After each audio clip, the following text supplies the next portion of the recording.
money just to have socialization. Right. We just got out of COVID, so like we got to sit at home. So people want that socialization, and if you're naturally gifted at doing that, man, the world's your oyster for real. Like, seriously, because like you can just if you do it naturally, that is in my opinion, that's one of the best gifts you can have because human connection is so hard. There's some people that don't look anyone in the eyes, not of the fault of their own. They may be raised a certain way, whatever the case may be. But like you being able to take it on head on and shake and be like, hey, I'm in this room for a reason. You're in this room for a reason. What can we do? Let's help each other. And that is amazing. That is something.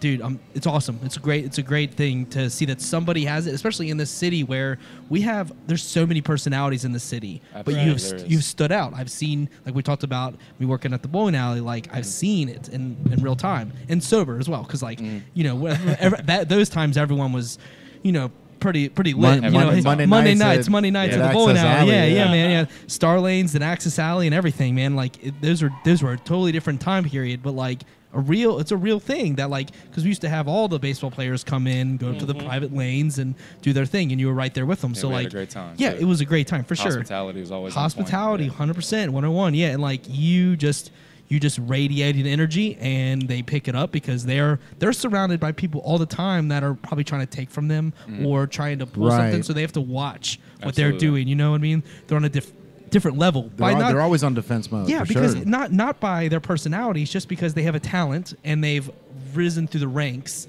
Whether it's like they go from baseball and they continue up, and then it's in the minor leagues and whatever, and all of a sudden now they're in the limelight. Yeah, and they have to have someone that they can relate to, that knows the city, that knows the social scene, that is a personable person, and if you fit the bill, it's amazing. It's great to see somebody that's able to do that. It's impressive, man. It's awesome, connecting the dots. Yeah, Man. it's connecting the dots. Yeah, exactly. You're one of those guys that's always been. You don't ask for the autograph, right? Like you just say, hey, I know you're out of town. If you want to grab a drink, if you want to relax, if you want to like have your own table away from everybody, like you're that guy that's able to connect the dots on any situation, and that's kind of how I was in the music industry, man. Like a lot of these bands and artists that would come through. Instead of me going, hey, can I get your autograph or any of that stuff? It's like, hey, I know you're out of town. If you want to grab food, if you're looking for girls, if you want to grab a drink, like I can point you to that direction wherever you want to go. And they don't want to do it alone, right? So they always go, hey, Joey, like, what are you doing? Do you want to go to Club Claw, right? Like, and that's one of those things. So it's like, all right. And then, so then you end up making that connection. I remember the time that we brought Tracy Morgan down to he was in town, actually down here at the Funny Bone here at Newport on the Levee, and there was just two guys that were security over here, and I was good friends with security, and so Tracy came to like the two security guys were like, yeah, bro, we can like Tracy's like, can I hire you to take me out, whatever, and so those two security guys, they came to me and said, hey, we got Tracy Morgan. He wants to go out. Like, is there anywhere we can go? So I was like, yeah, bro, let's go down to, it was Purgatory at the time. But we brought him down to Purgatory, and then we ended up getting, like, grilled PB&Js from Joe's Diner, bro, across the street at 4 o'clock in the morning. That place is incredible, bro. But, like, so, and it was just, like the whole weekend, like, I was Tracy Morgan's basically, like, his, tour guide, bro. Like I was his tour guide. Like we weren't friends like by any means. I wish I could have kept that connection with him, right? But you don't. Some of them work, some of them don't, man. But as long as you got the hospitality, and it's not like I didn't ask for an autograph, I didn't ask for a picture, I didn't step on his toes. I just said, hey, if you're in a town that you don't know anybody and I know everybody, so let's. If you want to have a good time, let's go. Whatever and then and then we go down, and then L Train's DJing, so then Tracy can get behind the DJ booth, which is where most of them want to hang out, so that they don't have to deal with the crowd and all that stuff, man. Doing good for the city too. Like these people that are from different areas, they're gonna go back and tell somebody of some sort that they had a good time. If they had a good time and they represent the city well, I mean, I remember being in LA like with my band and stuff, and people have such negative things to say about Cincinnati, and I was like, man, It's all about who you connect with. You ever been here? Been there before? It's a great city. I don't know where you guys like. Oh, it's a spider web. How'd you get out of the city as a band? I'm like, well, like we just traveled here through plane. Like, you know what I mean? Like that's how I looked at it. Like I was like, we just got here because we were determined. But like they just have this image of their mind that it's cold. Like if you listen to like mainstream talk show radio that has nothing to do with the city, they just think it snows here all the time and it's cold like Chicago. And I'm like, it is cold when it's winter, but like man, like this is not Chicago. They just don't know. They just don't know. They hear about it, whatever. But the fact that you're able to bring a positive light to our city, it just it just builds up, man. It's good that people are like Jay and yourself like that are able to represent the city in such a fashion. Yeah, seriously, man, it's important. This city's got a lot to offer on all fronts: music, sports. It really does. It really does. Yeah, that's the truth too, man. And then it's a lot of it is put in years of blood, sweat, and tears, man. Like L Train, bro. Like you've been playing every single club, every single bar, restaurant for the past 15, 20 years down here, and it's like you definitely build a fan base that way, right? Because you're the type of person that you've always like I said, you've always crossed the T's and dotted the I's. So it's always been more than just a 9 to 5. Like this is your lifestyle, right? Yeah, so you never like, I mean, I'm sure you have before, but I've never seen you like overly drunk or acting like an idiot. No, there's probably only one person that can ever tell you that they've seen me drunk, and that's Jeremy McCullough. Oh, for sure, bro. From her TMG days. I mean, look, it's always been.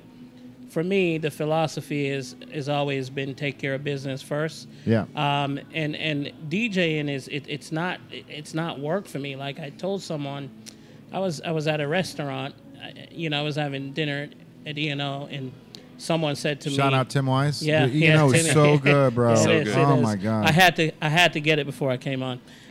But the guy said to me like, the problem with your business is you can't scale it. And you can't, it's just one of you, and everybody wants you. I've managed to run Maize Music for 22 years. With between 5 and 10 guys rotating. But I don't want another me. Right. You know what I mean? I actually love what I do, so it does not feel like work to me. For sure, when I got to lift a couple more extra speakers. Yeah, it definitely feels like work. Right. But like once that part is over, the headphone goes on, and I'm in my zone. You're in your zone, bro. That You're shit's chewing not work, bro. bubble gum at that point. You see what I'm saying? That shit is not work to me. Yeah. I am making someone's night.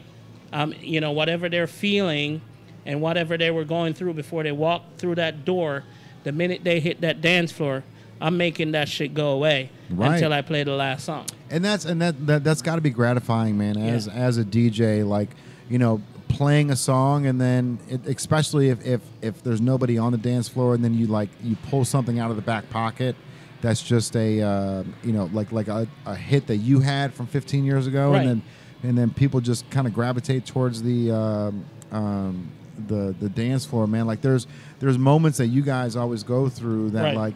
And it's got to be stressful being a DJ, man, because you don't know how these people are feeling, and then if you DJ down at E&O, it's different than DJing down at Jefferson Social or something like that, man. So you've got to play to the crowd, but like you said, you put the headphones on, and at that point you're just chewing bubble gum, bro. Right. It's just it really is. It really is, man. And then a lot of times, if people come in, the thing that I like about me personally and with Joe. And the events we do, I like the fact that when we host an event, we know every single person that walks through that door by first and last name. We know what makes them tick. Right. We know what songs they like. I mean, I can name a couple people off the top of my head: Candace, Brent, the Greeks. I know the stuff that makes them tick. Right. So I play the stuff that make them tick when they come through that. It's kind of like putting that personal touch on clubbing. Oh yeah. You see what I'm saying? And you're good at that because you got links to everybody. Like you said, the Greeks and Canada. Like I know everybody that you're talking about when you're saying this, because it's like those people. When you link Candace in, and when you get her a song that Candace likes, she's gonna all you're doing is playing the song, and then her energy is gonna take that and then multiply it. Yeah, bro. And then the energy in the room just becomes like. You know, reading the room is everything, man. That's so cool because I never really thought about that. Like as somebody else walks in, like say if I walked into Mint and you were like, oh, here's Jay Banks, he's got 6 people. Yeah, so like I know what makes Jay Banks tick. Right, and I never could bring out Jay Banks 10 years ago. I bet you could, bro. I bet you could. You know, it's funny too. Like one of my wife's favorite moments was me walking through Mint. And there was a song that was on, I guess, and she was like, the way you were walking through, she's like, it looked like you owned the crowd, and she, like it was such a moment in her mind. Yeah. And I'm like, I don't even like every time that song comes on, it's irrelevant to me, but there's such a moment for her. Yeah. And it's just like, bro, it's so cool seeing that, like, because DJing isn't just getting in and playing what you like. Because if you go on and play what you like, you're gonna find out real quick that these motherfuckers don't care about your music and what you care for. Yeah, if I go in and play what I want, it's gonna be a fucking emotional roller coaster. Hey, because I can't listen. Shy, comforter, all that shit. Yeah, I could. I'm 1 minute I'm here, the energy, and the next minute I'm into Rod Wave, and he puts me in my bag, and then I find Drake, the slowest Drake you can. Like that's how I listen to music. Right. Or when I'm done, I just put on. When I'm done working, done playing music, I just put on, Turn the Page. Yeah. Hell yeah, man. An example with right on Nemar and the way we work together. At our hangar party, we had 35 VIP tables. Which, by the way, I haven't been to it, but like the photos and the amount of time and like attention to detail that you guys put in that is incredible, bro. Like the white party, like it's not just come show up in white clothes. Like you guys have white couches, white tables, white carpet. Like everything in there is like so far beyond what Cincinnati like you guys are really turning this place into a haven for nightlife, man. And that's our goal and our vision. I mean, bro, you guys are traveling around the nation doing it now. Right. Yeah, we have some big events coming up out of town. But so you were talking about the hangar party. I'm sorry, I didn't mean to interrupt you. With the hangar party, just to how me and Nemar work together. So we had 35 VIP tables, and when he's up there DJing, my job as a host is to grab people and take them to their tables. Every time I grab a table, I text Nemar. I say, hey, so and so's here. He knows instantly what music to play. Hey, that's teamwork, bro. I go back to the door. I grab the next group. I take them, hey, so-and-so's here. It's just a trend. That's the team. Like, we've been working together, 6 years now? 7 years? About 8 years, bro. Everybody. That's awesome, man. And not like... You're going to be 30. My birthday's this week. This week? Birthdays this week. Yeah, bro. You got a birthday party coming up at Azul. Friday night, yeah. Friday night at Azul, man. So that's gonna be hard to get into, bro. That's that place, man, is like so pristine. How they redid that place, man, and just made it. It's a tequila bar, right? Right. That's what it is. Bro, like that spot alone has always been incredible, man. Like Patrick Dye did a great job with the place. Kept it open way longer than other bar. Than lifetime of any fucking bar in Cincinnati. Yeah. Bro, the lifetime 9 years, and the lifetime of a bar in Cincinnati is 2.5 years, bro. He did it for 9, yeah. 2.5 years is the lifespan of a bar, and it could be because of like Scott Sheridan and all these people trying to like one up each other back in the 90s and 2000s, man. But it's really cool seeing like not only that strip right there, but like bro, your truck has been on that road. That Cadillac has been on that road for decades, son. Decades. Yeah, and it's cool, man, because it's not going anywhere. Like that spot is so perfect. Yep. So and that's Zach's place, right? Zach Costa's place. Yep. Yeah, Zach and Carl. Very cool. Yeah, Carl, man. I don't think I've met Carl yet, man. But I see photos. I see the Lambos. I'm just like, man, I got the Hot Wheel, bro. I got a Hot Wheel version. I'm cool with that. So I got a question though for you. So when you're bringing in as a host, bringing them in, you telling them who's here. So what happens when you get a new guest that you don't recognize? Do you like ask them what they're interested in? How do you like gauge? That's a good question. With the play, like question. So because like when the new guest that comes in, you guys listen to anything? What you got? What's your taste? You know what I mean? Like one thing about me is I pay attention. I've been doing it for so long now. I pay attention to detail. Sure. I can see a group of 4 walk in, a group of 10, and I can feel your vibes. What you like, what. I mean, it really tastes like peanut butter. I'm cool right now, though. If it's a VIP group I've never dealt with, I can kind of fill you out. And if I feel like can't really figure out the group, what I'll do is I ask them, hey, what would you guys like to hear? You need anything? Text me, call me. I'll be around. Grab me. Any music you'd like to hear. If they tell me, I go straight to Nemar. Yep. But 90% of the groups we deal with, I build so good of a relationship with them. Instantly, as soon as they walk in the door, I know what they want. I tell him right away, and Nemar jumps on it, plays their music, gets the energy going, and he's so good at keeping people in the room. Bro, it's top of the food chain when it comes to that, man. He's been doing it for 2 decades. That's what he does. Yeah. When it comes to the hospitality, my job, if there's 200 people in the room and 199 is happy and there's one unhappy, then I'm unhappy. Sure. Yeah. Right. Everybody that's at our event in the room with us, on our agenda, if you're with us that night, our goal is to make you happy. Yeah. And if we don't do that, we didn't do our job. Right. And that's hospitality is on, like, that's the biggest thing we're about. And at this day and age too, bro, like the hospitality industry is kind of like going to the wayside, man. I feel like a lot of people aren't going above and beyond for their customers like you guys are, man. Mm-hmm. You know what I mean? They're trying to break even or something. Bro, it's weird. I don't understand. I just texted these guys on Saturday, and I was like, I've got good news and bad news, bro. I'm over here at Kenwood Mall. Like, bad news is like shopping is done. Like no one like everything out here is terrible. No one gives a shit. I'm like, good news is our store is better than fucking PacSun, bro. Like, PacSun's been around for 40 something years, right? We've been around for 1, right? And this store is cooler and we've gotten more. This is the coolest place I've ever seen in my entire life. Right. Yeah, this place right. Is and awesome. like, how many times have you said that to somebody? Like, this is the coolest place I've ever seen. It doesn't happen, bro. But like, listen, Jay, man. Like, I've known you for a long time.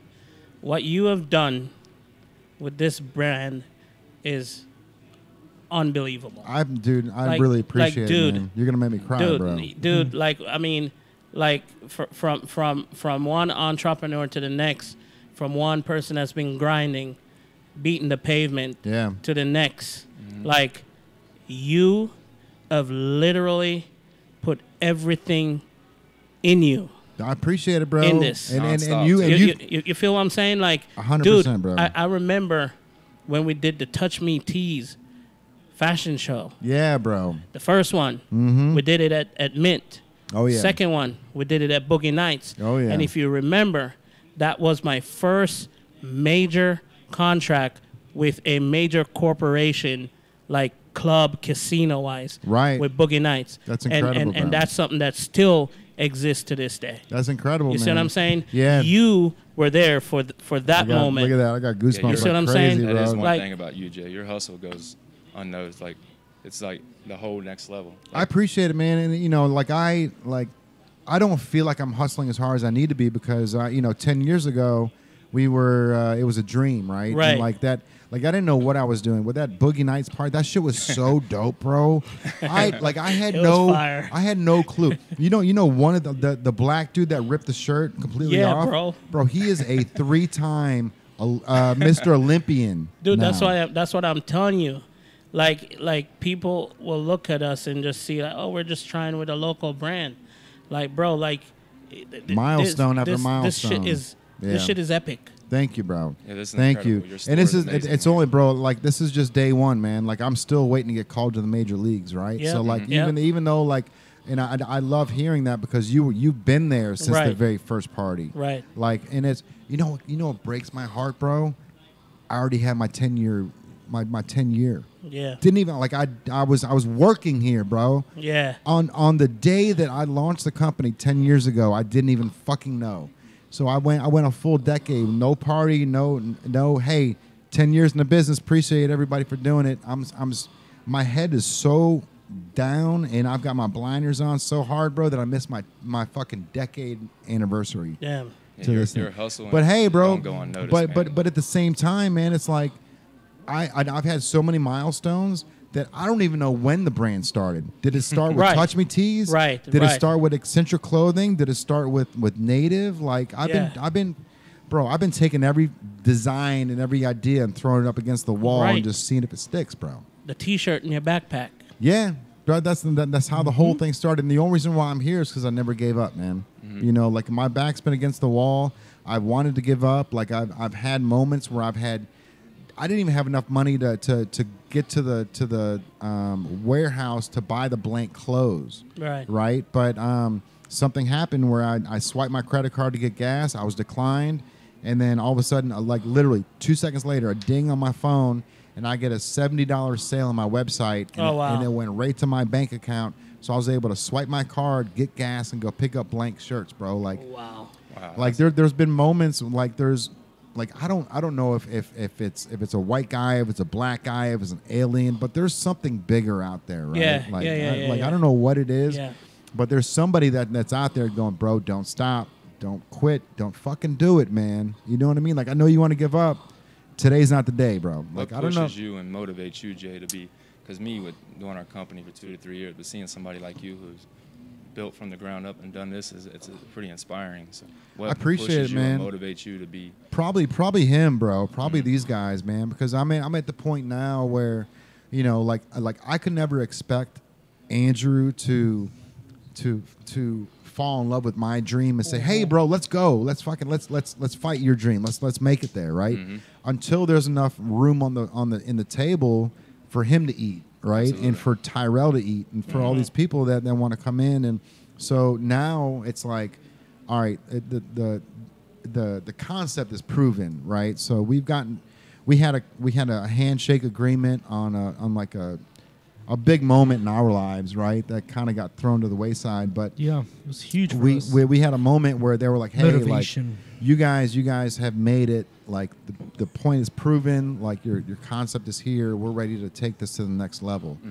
And it never happened. So like it's moments like that just like, you know, it's a sneeze, bro. We're right here. Yeah. But it continues to motivate us. So we talk about that moment like it was yesterday and it was over a year ago. But like at the same time, I think that moment was such a high point because we saw the light in their eyes, that they saw it. Yeah. But when it comes down to the pavement and pushing it, they, as an investor, someone has to actually invest real money, and they want to see a proven product. And we knew it was going to prove. Like when we had the store over there that's blacked out now by Tom and Chi and Cold Stone on the Levee, Newport on the Levee, if anyone's listening.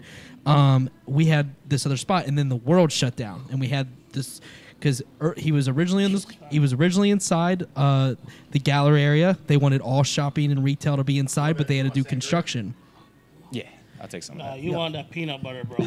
I actually visited Jay over there a few times. Yeah. When he was over at the shop right before COVID. Yes. Yeah. Exactly. And we had some important people come in, and they surveyed the store. They checked it all out. They had the little handwritten book of all their notes. That shit was crazy. It was crazy. It was handwritten book. It was so interesting. That guy he's a fascinating man. I don't know where he's at in the world right now, but thank you, man. And like it's just that motivated us so much. It was like the days we were just shooting, we were putting rockets on our social media posts. We were just like, this is to the moon, man.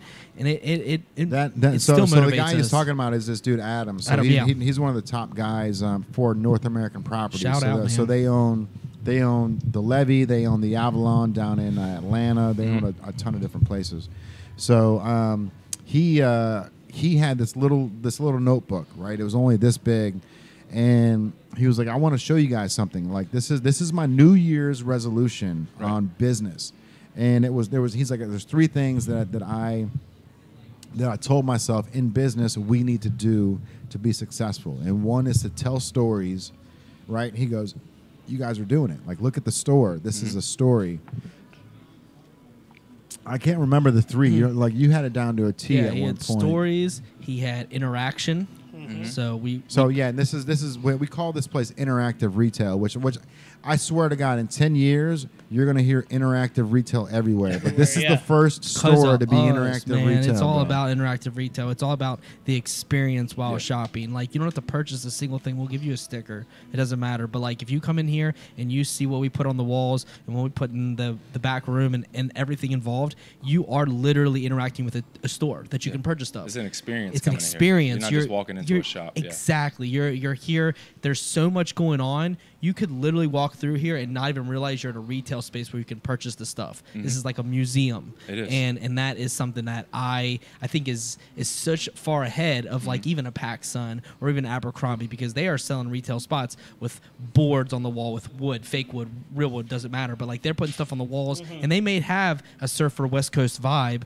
but you're gonna see, oh, this looks like it's a West Coast vibe in the store, but at the same time you're like, whoa, there's actually more going on here when you look between the surface. You know what I mean? So like, yeah, you guys, this place is amazing. It's everything. The I black lights it, and everything is a part of it. Man. This is how my 16-year-old bedroom looked as I was a kid, bro. Like just with more money behind it. That's it. Just like, one big vibe. And it's wild too, bro. Like, so when the levy, like, and shout out to North American Properties, because they gave us the rope to either hang ourselves and run with it, bro. So when Tim Perry came out and said, hey, we love what you're doing. We want to give you a store. We want to pay for a build out.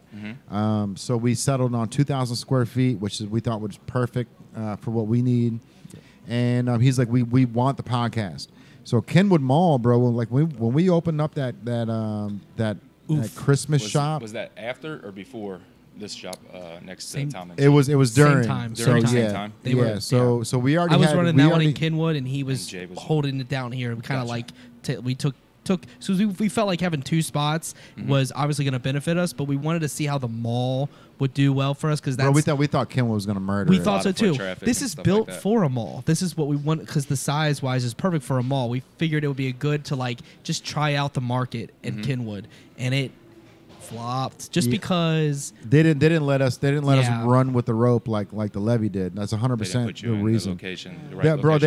We had the podcast equipment just set up in the window. We weren't even podcasting. We just had one couch and then the microphones and then actually it was just the counter where you can scan the QR code and then follow us. Okay. And the levy. Or I'm sorry, not the levy. The Kenwood Mall called and said, "Are you guys broadcasting out of Kenwood Mall? Because that's illegal. You can't do that here." And it's like, no, we weren't broadcasting out of Kenwood Mall, but okay. So they tried pulling our lease for that.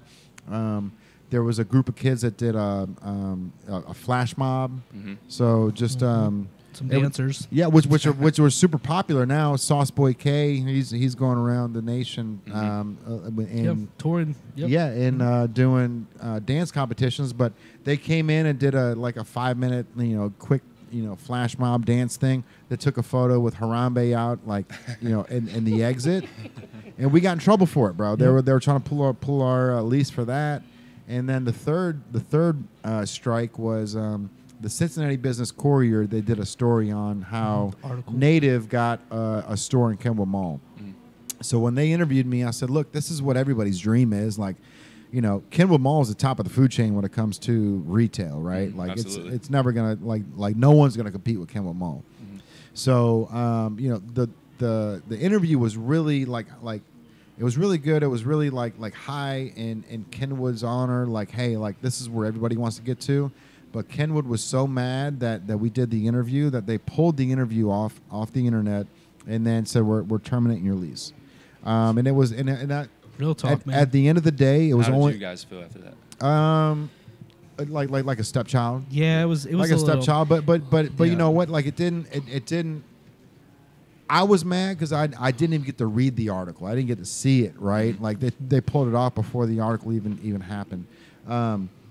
But it was just one of those things where it's like, okay, I see and I understand. Like, I'm treat me like a stepchild, bro. Like I get it. I'm not Tiffany's. I'm not like Louis Vuitton. Bro, Tiffany left like downtown 5th Street to go to Kenwood Mall, right? Like that's the story they want. They don't want the story about the kid with that got his ear bit off getting a store in Kenwood Mall. Because that depreciates the value of what they're bringing, right? Absolutely. But at the same time, if they would have let us run with the rope, bro, they could have this store there. Right. And that's the thing is like they don't like a lot of people just like they like to stick to their guns and they don't want to go outside the box. But then there's people like Polaris Mall in Columbus that, bro, they're in here once a month and they're like, let's go. Let's get a store. We want you to open a store in Columbus. That's huge, especially up in Columbus. It's huge, bro. Especially Polaris Mall. Yeah. Polaris Mall is like they got Von Mauer, which is higher than a Macy's, right? Yeah. But, you know, for us, it's like it's me, him, and Tyrell, bro. So it's like, how many times am I going to be running down to Columbus to fix the 7-Up machine? Right. Yeah. Because somebody tries to Kool-Aid their way through the back. A lot of it. moving parts that make it to expand, and we're we ready can- to expand. It's just we can small minor details. we that can need make it fixed. happen too. Like you know, Yeah. the 7-Up machine wouldn't be an issue if we could just. If I can make a motion sensor behind it, but I don't want the motion sensor. I want you to have to touch the frame, the picture frame. Back to the for it to interactive open. retail. Yeah, I think back that's my to favorite everything. part about the yes. whole in here. Yeah. Yes. Yeah, bro. Yeah. So you know that's the That's maybe the way the I look catch at 22 something like that. are I at. try to be positive about everything. I would say with you guys getting kicked out of there or whatever happened to you guys, that's a minor setback for a major comeback. So just to reiterate, because there is one dickhead. It's always commenting on my Facebook saying he didn't make it. He didn't make it in Kenwood. He's not going to make it anywhere. Kenwood was strictly a Christmas pop-up shop. That's all it was. We weren't supposed to be there for a full It was a year. short-term lease Just to for- test the waters. Okay, gotcha. And if it would have worked out, we could have done a longer lease. There was a Fuck you, possibility. Daniel. but because it was such a short term, we were testing the waters, and they didn't react how we wanted. We were right next to the food court. We were at a major spot, a major like cross section, really, for everybody. $10,000 for the place too. Yes, and we had taken over 10 G's for 1 for month. everything. Is Yes. that One month. 1 month. Is that Daniel that always picks on people on Facebook? Probably. I've got him blocked. I Like can't- Zook. That's it. Yeah, he's Oh fuck boy. Fuck him, dude. Major Fuck. asshole. Tag that little prick. he made some weird comment, and I tried to find him to beat him up, but Yeah, bro. Daniel Zook. Fuck that little he's fag. such an asshole. They probably sit home and do that all day. All Dude, day, bro. Internet warriors, man, they exist for a reason. It's for us to test our fortitude. If you can't do it in person, you can do it on the internet. Absolutely. And he's bad with it. Like he will just come at Like you. I don't Like, even remember like why I blocked him in the first place, He right? would But just. like I blocked him too. He would just literally come at you from the sidest of sideways. Like Yeah. to be where you'd be like Clueless. What the fuck? like does this Like, even make sense? Like, Yeah. he's not making sense, and the fact that he's not making sense, but he would just keep commenting. So you I'm have just- to like I'm stop just- commenting. I'm Yeah. because I'm he just glad keeps that I'm not- commenting more weird shit. Right, other people see and then that you're shit. like, okay, I'm gonna beat his ass. but then you can't find him. Right. Bro, Because- somebody tag this dude right now. I want you to know how big of a douchebag you are. Because on his page, all he has is just like weird robots and all different type of shit. Like it's just. He's anonymous for a reason. Is that even what he looks like? I don't know what he looks like. No, Like, that's exactly. I You don't don't know. think that's who he is. Yeah. That he's posting on his thing. Is his 'cause, name even Daniel? He pissed me off one day so bad. I think it was, and actually, it was a picture that I posted of my daughter, and he made like a weird comment that I was trying to dissect. I'm like, come again? What do you mean? Right. And Come then on he kept now, man. like repeating the same shit. Any of you Yeah. guys have ever met him in person? No. Nah. Oh no. Okay. No, I was like, I don't know who this guy is. Dude's a I don't know ghost. either. He just- either. Oh, you'll He's never met- coming to my You stuff. know- He's not after Internet me. warrior. Yeah, he's not after me. He'll add you here soon. Yeah, he might have had it. I don't know. I That's don't know. funny though, man. You know what? That's funny too, because like I didn't even remember his name. Like Daniel's popped up in my head, and you're like Daniel Zook. I'm like, Zook, that is yeah. him. I blocked him. Like I ZUK. Z-U- Somebody yeah. tag Daniel Zook right now and tell him to come down to the levee. We need to talk. Let's have a conversation. I just want to see if he's real. Like I'm not mad at him. I just think he's a douchebag. That's all. Man, haters are the biggest motivators, man. So Yeah, it's all right. absolutely. Yeah. You know what? No, my wife is the biggest motivator, bro. fair enough. You know what I mean? Because she just. How long you guys been married? So 4 years, bro. 4 4. years, been dating 8. You know, she's got a 13-year-old now. So like, I've been a part of Aslan's life for like almost 9 years, which is crazy, bro. That's awesome, like, man. yeah, because like I never wanted to be a father, a stepfather. You know, I never wanted to jump into that lane, bro. But like, Jesus Christ, like, why was I waiting so long? Like, Kaylin is so much better than every other girl I've ever dated. Right? She's got her shit together. Shit. She knows how to diffuse situations because she already has a daughter. Right? Like, you know, so there's so many positives about having somebody that already has that responsibility. That's not a responsibility, right? Like bro, Aslan's the shit. I love Aslan. Like, Yeah, she's that- dope. That's my She homegirl. probably dope. loves you and respects everything when she's especially when For she's sure, older. bro. She's For gonna sure. respect That's, everything yeah, you've done for her. that's my girl, man. And so, you know, it's really cool, you know, just being on that stepfather level too, right? Like I don't, you know, she doesn't have to look at me like, oh, there's my fucking dad just being dad again. You know what I mean? Right. Like she can look at me and roll her eyes when mom's, you know, has her attitude. Yeah, You know what I mean? I was adopted when I've never met my father, so I had a stepfather growing up. Okay. And just And like this is something nobody really knows about. And you know what, man? And so like I didn't want to ask or anything like that, but like the way that you treat your mom, bro, is like one of those things that like it just shows the character that you are, bro. Like you're always. I treat like that. That's not even my real mother. So my mom, who I treat like that, is the lady who took me in when I was like a couple weeks old. Oh wow! She took me from my real mother due to some like I never met my dad. Unfortunately, my real mom, who I love with all my heart, she wasn't able to take care of me. So the lady that I treat now, who's like my best friend, she took me in when I was a few weeks old, and my step family. So I never had dad. And speaking of what you're just speaking about, as a stepfather, when I was younger, I come home, do homework. I was like, Mom, I didn't really like him. But now, like after I lost him and everything growing up, as somebody that I respect and love more than anybody in the world, because he taught me value. He taught me how to respect my mom. He taught me value. Anything in life that you need to know, he taught me growing up. Yeah. And he didn't have to do that, but he did. That's deep. I appreciate you sharing that with us, man. Yeah, whatever mom's doing, and I'm gonna call her your mom, bro. Because whatever mom's is doing, it turned you into an amazing human being, bro. Because you're one in a million. Like there's not another Joey Cook in Cincinnati, and that's like bar none. That's not just very true. Very true. There's nobody that can hold.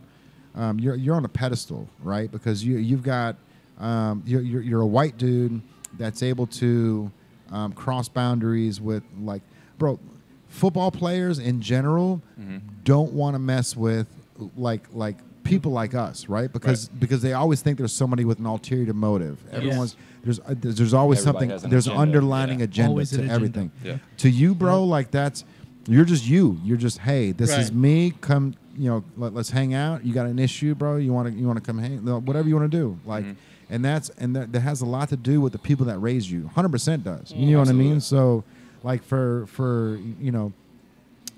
your mom and stepdad or whatever you want to call them, that's incredible, bro. Because like same thing with Salentino, man. Like he wasn't raised with normal parents. You know what I mean? Like his situation is pretty wild on its own, but it really turns you into the character you are today, bro. And if it doesn't break you, it's gonna make you stronger. Absolutely. And like for somebody like you, like you're a chameleon. Like you're so good at crossing boundaries and adapting to your surroundings, adapting to the situation, bro. Like whether it's something negative going on, something positive going on, whether it's an event or an issue, like you've got this like calming demeanor to you that always just diffuses the situation, bro. Yeah, I try to show love and give respect to everybody, even whether it's I've known you my whole life or I just met you. Like that's where I was gonna go with it. So I like questions. I ask questions a lot. Yeah, so like, it's fine. So when you go into a situation that you're not gonna have a friend with you, you're alone, right? You're OG by yourself, right? So like when you're going alone into a situation that you don't know the person, don't know anyone involved, what's the first thought? Do you go into it with like do you like hype yourself? You're like, I'm just gonna say what's up, because that's kind of how I go about, like, what's up, guys? Like I just kind of like express myself as like I'm like put myself on the playing field with you all. I'm in the same lane, regardless if we do different things. Do you just go into it like, no matter what, at the end of the day, like I know who I am. I'm just gonna say what's up to these guys. If it conflicts, it conflicts. If not, I'm running the bases. How do you think about it? Me, I try to keep calm. I try to figure out what's going on. Try to figure out who's in the issue, what's going on with this person, what's going on with this person, and it's just all about the way you approach these guys and how the vibes you give off. And like most people can feel like, all right, this guy's up to no good, or this guy has an agenda, or this guy right here, he's a naturally good dude. He's looking out for both of us. Maybe listening to him might be the best option. Sure. So me, like, I can go into any situation. I'm never uncomfortable. Never uncomfortable. And just that's how I grew up, and the people I'm always around. I try to make everybody feel comfortable. And there's a bad situation going on, I'm pretty good at, all right, guys, this is not worth it. Yeah. Let's come together, and then in the night, everybody's friends. So do you ever find yourself like find a bad situation and be like, maybe I gotta back out of this? Have you ever had a moment where you're just like, man, like sometimes I'm like, that has nothing to do with me. I'm not even. I'm out of this. I was called upon. What about that time you tried to fight me in Arizona, in the bathroom? That's from being around each other too long. That's deep rooted. I'm talking about the new situation, like meeting a guy, like, all right, well, I'm not. Yeah, me and this guy, when it comes to events, man, we can butt heads, argue, but when it's game time and it's like time to flip that switch, It's game like we execute. Tell us what the vision is, and we're gonna execute no matter what it is. And then if we're gonna butt heads, we'll butt heads after it's time. Butt heads off. Bro, that's off screen. Yeah, so off screen. Same thing here, man. So you don't have to worry about that, bro. That's just business right there. That's awesome. That's just being passionate and wanting to both succeed, right? Yeah, absolutely. And that's the thing, man. So you guys. I'm blown away that because you kept saying business partner, right? And you never mentioned Nemar, and I'm assuming like you just didn't realize that me and this dude go way the fuck back. Well, we actually have a business. My business partner with CEG, his name is Mike Vicio. Oh, okay. I consider like a mentor. He used to own a company called Fast Track for 15 years, and then Fast Track. I have I seen the logo? Online auction. It's Bid FTA. Bid FTA. Yeah. Oh, okay. So after me and Mike came together during COVID, and he's like, Joey, I want to invest in you. Let's start an event company, because he used to always sponsor my celebrity basketball and softball games. Which, by the way, dude, those things were fucking fire too, man. So, like you've been doing these events, since you didn't even know what you were doing, right? Like since people are just putting you on. I just jumped straight into it. It's just naturally growing up, I was an athlete my whole life. So when I'm around these guys, I'm naturally comfortable with these guys. For sure. I've had relationships with my friends like that growing up. So, right. But when I partnered with Mike during COVID, and I told him, I said, we can partner, but I got a guy I always work with, and that's my guy, DJ L Train Nemar. Hey. So we got a meeting, and once Mike met L Train, it was just up from there. And I mean, he's just an ace in the hole, bro. All you're doing is bringing like arsenal. To the team when it comes to Nemar, man, for sure. And our biggest is your boy, somebody who loves you. Our next big project here locally is we're hosting your boy Gary Owen. Hey, his birthday with Joe with Mixon. We're gonna combine them this year. Oh yeah, yeah, dude, hell yeah, man. Sunday, July 24th. Dude, I love to have July 24th. All right, that's cool. Yeah, right for my birthday, I'll be there. Yeah, we'll definitely be Let's there. Go there. Gary Owen, he's been a huge inspiration in the brand alone, right? Because people always ask me, bro, how did you get Gary Owen to wear your clothes? How'd you get Gary Owen to wear your clothes? I'm like, I asked, dude. I DM'd him and I said, hey, I know you're from Cincy. I love what you're doing, and it would be a shame for you to not wear Native, being a local from Cincinnati, right? And him being the dope dude that he is, he didn't ask questions. He just goes, yo, I'm in town. Can you meet me at Starbucks? Hell yeah, bro. All right, cool. Yeah. Meet me at Starbucks. So I drove out there and I had a bag full of clothes for him. And I was like, this is on me, whatever. And his wife at the time, Kenya, I know that this shit went like way left field with them, but she was like, she sounded like his manager, bro. Like I'm over here just talking like boys, like you and I would. Yeah. And on the way out, she's like, "Well, what do you want? Do you want him to tag your brand? Do you want him to do you want him to post a photo of him wearing the stuff?" Like look, because I gave a bunch of clothes to her too. I was like, "Hey, I just want you to wear them. Like if you post the stuff, cool. No big deal. Like these are the things that like makes me feel good, right? Yep. Right. And if you guys like the clothes, then post it. So yeah, he rocks your stuff all the time. All the time, bro. Yeah. All the time. He's been to every one of the stores except for this one. He hasn't been to this one yet. I like Gary, man. Gary is so he's so Cincinnati, dude.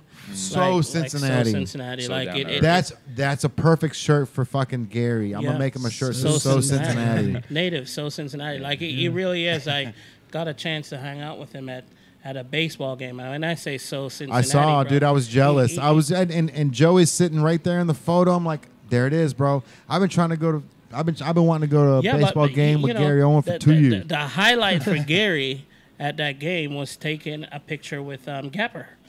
Oh, for sure. That is so Cincinnati. Yeah. And that he's taking a picture with Gapper.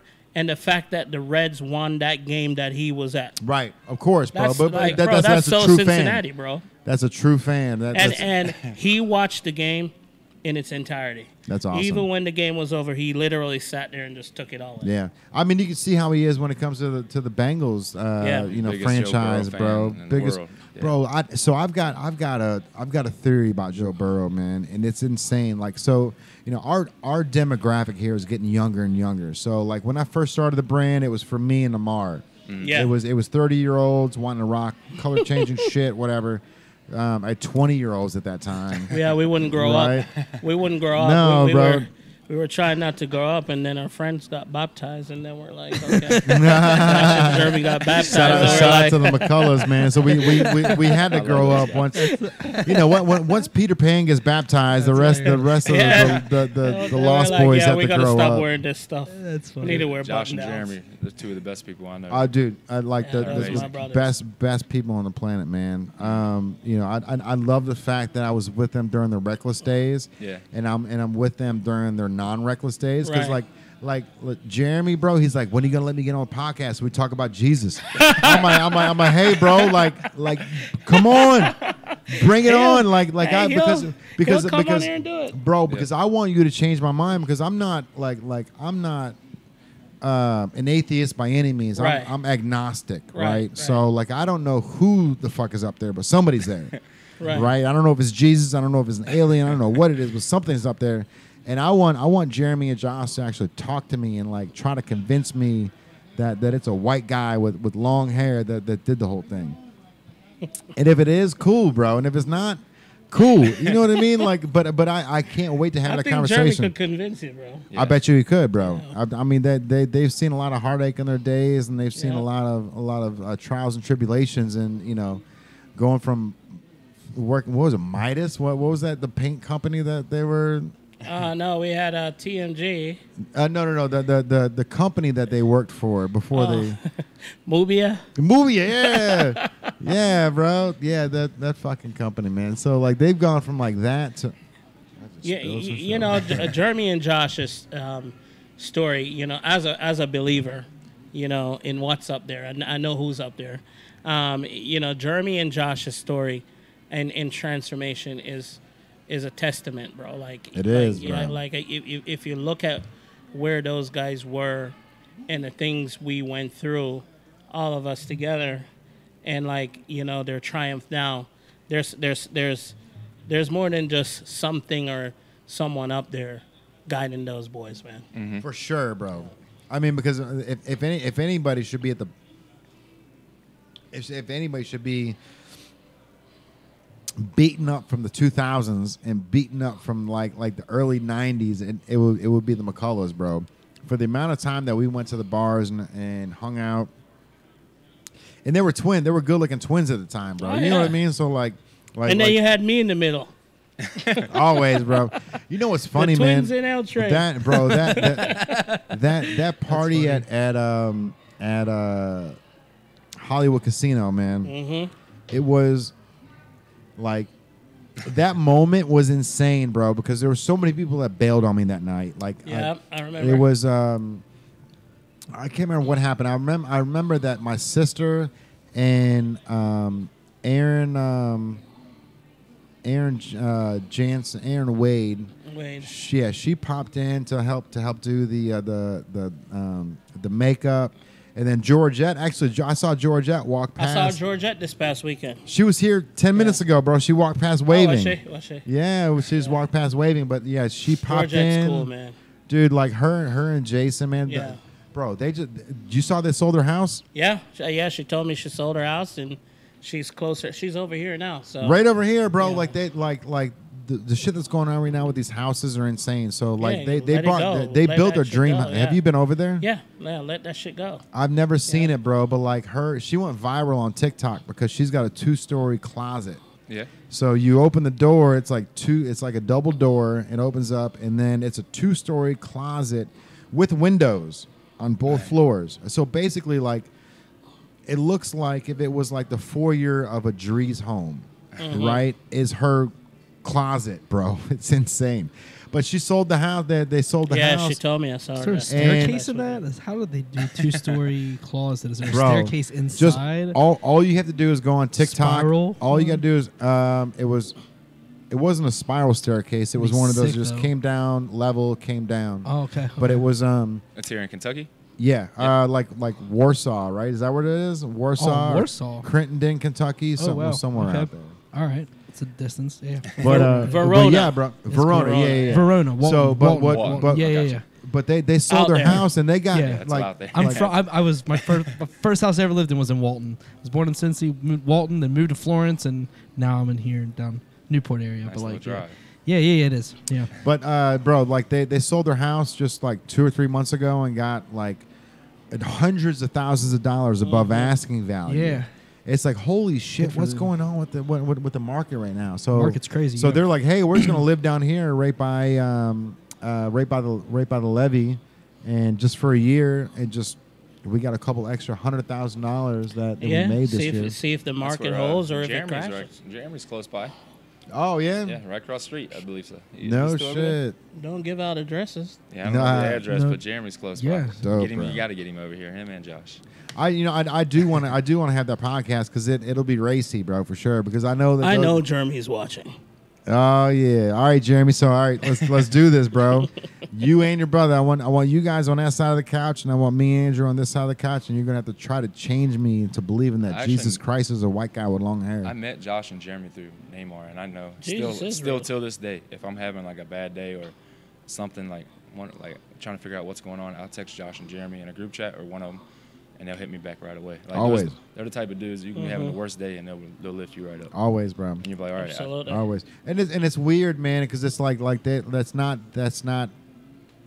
they don't do it on purpose, right? Natural. It's just natural. Mm-hmm. Just like you are, bro. It's everything about it is natural. Like they're just they know how to diffuse situations, and then they know how to make people feel better about themselves, bro. You know what I mean? That is the most underrated quality, is someone that can diffuse a situation. Yeah. Mm-hmm. That is such an important thing. We live in such a instant gratification, hothead society where people just pop off.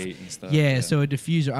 I'm kind of a diffuser myself, so like just a mediator to like mediate conversations and like all good vibes. Yeah, diffusing stuff is like, because like I see it as like these two people at two ends, and they're not that far apart. Mm-hmm. They're really not that far apart. Even like you might see, you're like, hey, you're not that far apart. You guys are just, there's one link that's missing. Yeah. And if you can connect it as a person, I consider myself a connector of sorts. I don't know if connector, servant, salesman, if you're familiar with tipping point. But like, it's like you just connect them and you put them in the same room trajectory, and then eventually they'll work it out. Because people that are like, everyone's got different mindsets, right? So like people that have the same mindset but different sides of the fence, if you can just get them to like cross over just a little bit, they'd see it. It's just hard for them to see. They just need somebody like you to. Yeah, it's whether it's ego or some kind of like discrepancy, like a past experience.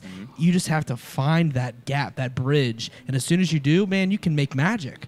You just have to find it. It's just about picking pieces against. It's like kind of like chess. Yeah. You know what I mean? You just exactly. Like you understand. Like you're a connector. I can definitely tell all day long. And like it's one of those things where only certain people seem to see it. Otherwise, you're just kind of like blinded to it. I don't know. I don't see that. But like I can see how someone might, two strong personalities in the same room, a clash. But if you can just bridge that gap, man, you can change the world. Really, really. I mean, you know what I mean? I always say, sky's the limit. If you could just come together and put your differences to the side. And just separate it, man. That's the big thing, man, is like putting egos to the side and being able to all eat from the same table, bro. Yeah. Now, that's one of those things that's tough to do, man. And especially in the city, you know. Especially in the city, bro. Like you know, like for Andrew, like you know, like I was saying earlier, you know, I can't expect Andrew to fight as hard for the meal as me, right? Because this is my dream. Until we can make enough room at the table where he can eat just as much as I can, right? So it's like there's moments like that. At this point, we fight I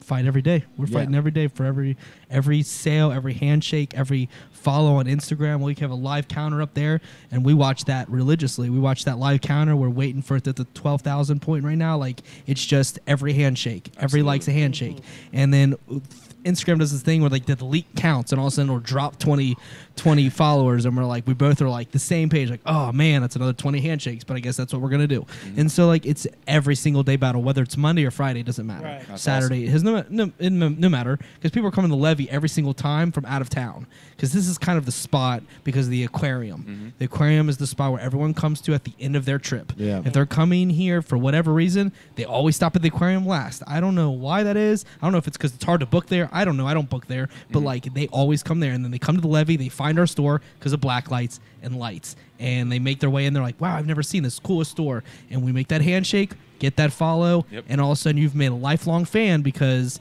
real time. This isn't an internet website. This is a real life, man. It's funny too, man, because like thankfully, like being an entrepreneur, bro. Like you work 7 days a week all the time, and it's hard. There's no sleep, bro. So like thankfully with Andrew and Tyrell, like these guys came on board, and so we structured it where I've got 2 days off a week in a row.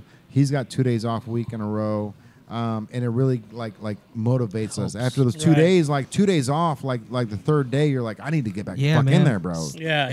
And so like with these guys, man, it's like it's so great that I'm able to like I get my Saturdays and Sundays off now, so I can hang out with the family, which is absolutely incredible. And Sunday's my favorite day of the week, so I'm here for it. It's like everything works out perfect. It's so dope, bro, because like I'll be at the house and I'll just get a message on my phone, Instagram, new follower.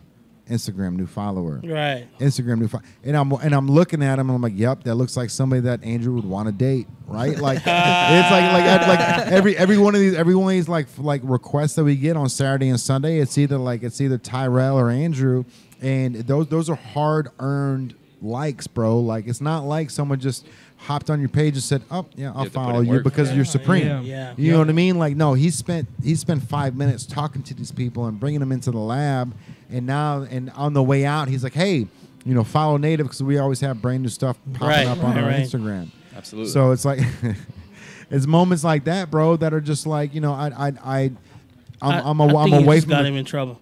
Oh, bro, he just hit his head on the top of the. That's all he. So like Brad is look, she's rubbing his head right now. I love Brad, bro. He just turned 21 2 weeks ago, so he's like a young cat. Yeah. And as soon as he turned 21, he's like, "Hey man, can I get another glass of that?"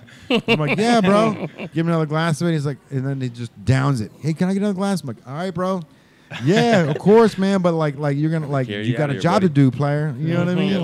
Like pump the brakes a little bit.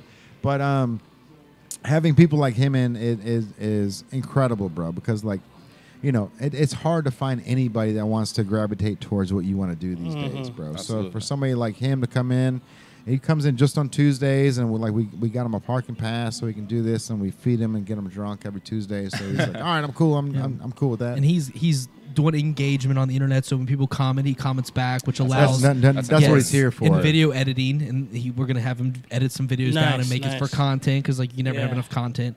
But it's one of those things where Facebook is kind of like it pushes you down without even just because the Facebook algorithm is so difficult. I noticed that. It's so difficult, man. I got 5,000 people, and I'll post when I had 2,000, I'd have 1,000 people like something. Yeah. But now it's like I post something 100 people like it. Bro, our first and second season of the podcast, we would get 2,000 views per episode. Mm-hmm. Now on the fourth season, we get 200. Yeah. Oh, wow. We get 90% less. Yeah. But when you get throttled, Facebook will throttle you and just make you try to pay. So their goal is to get dollars. They want the money, yeah. Right. So they're gonna know you're a business page. That's just kind of how it comes down to. It's one of so the engagement when he's commenting, when people make comments, that just pushes it to the top of your page or whomever's page. So there's purpose for it. We try to do. We have a Tiffany.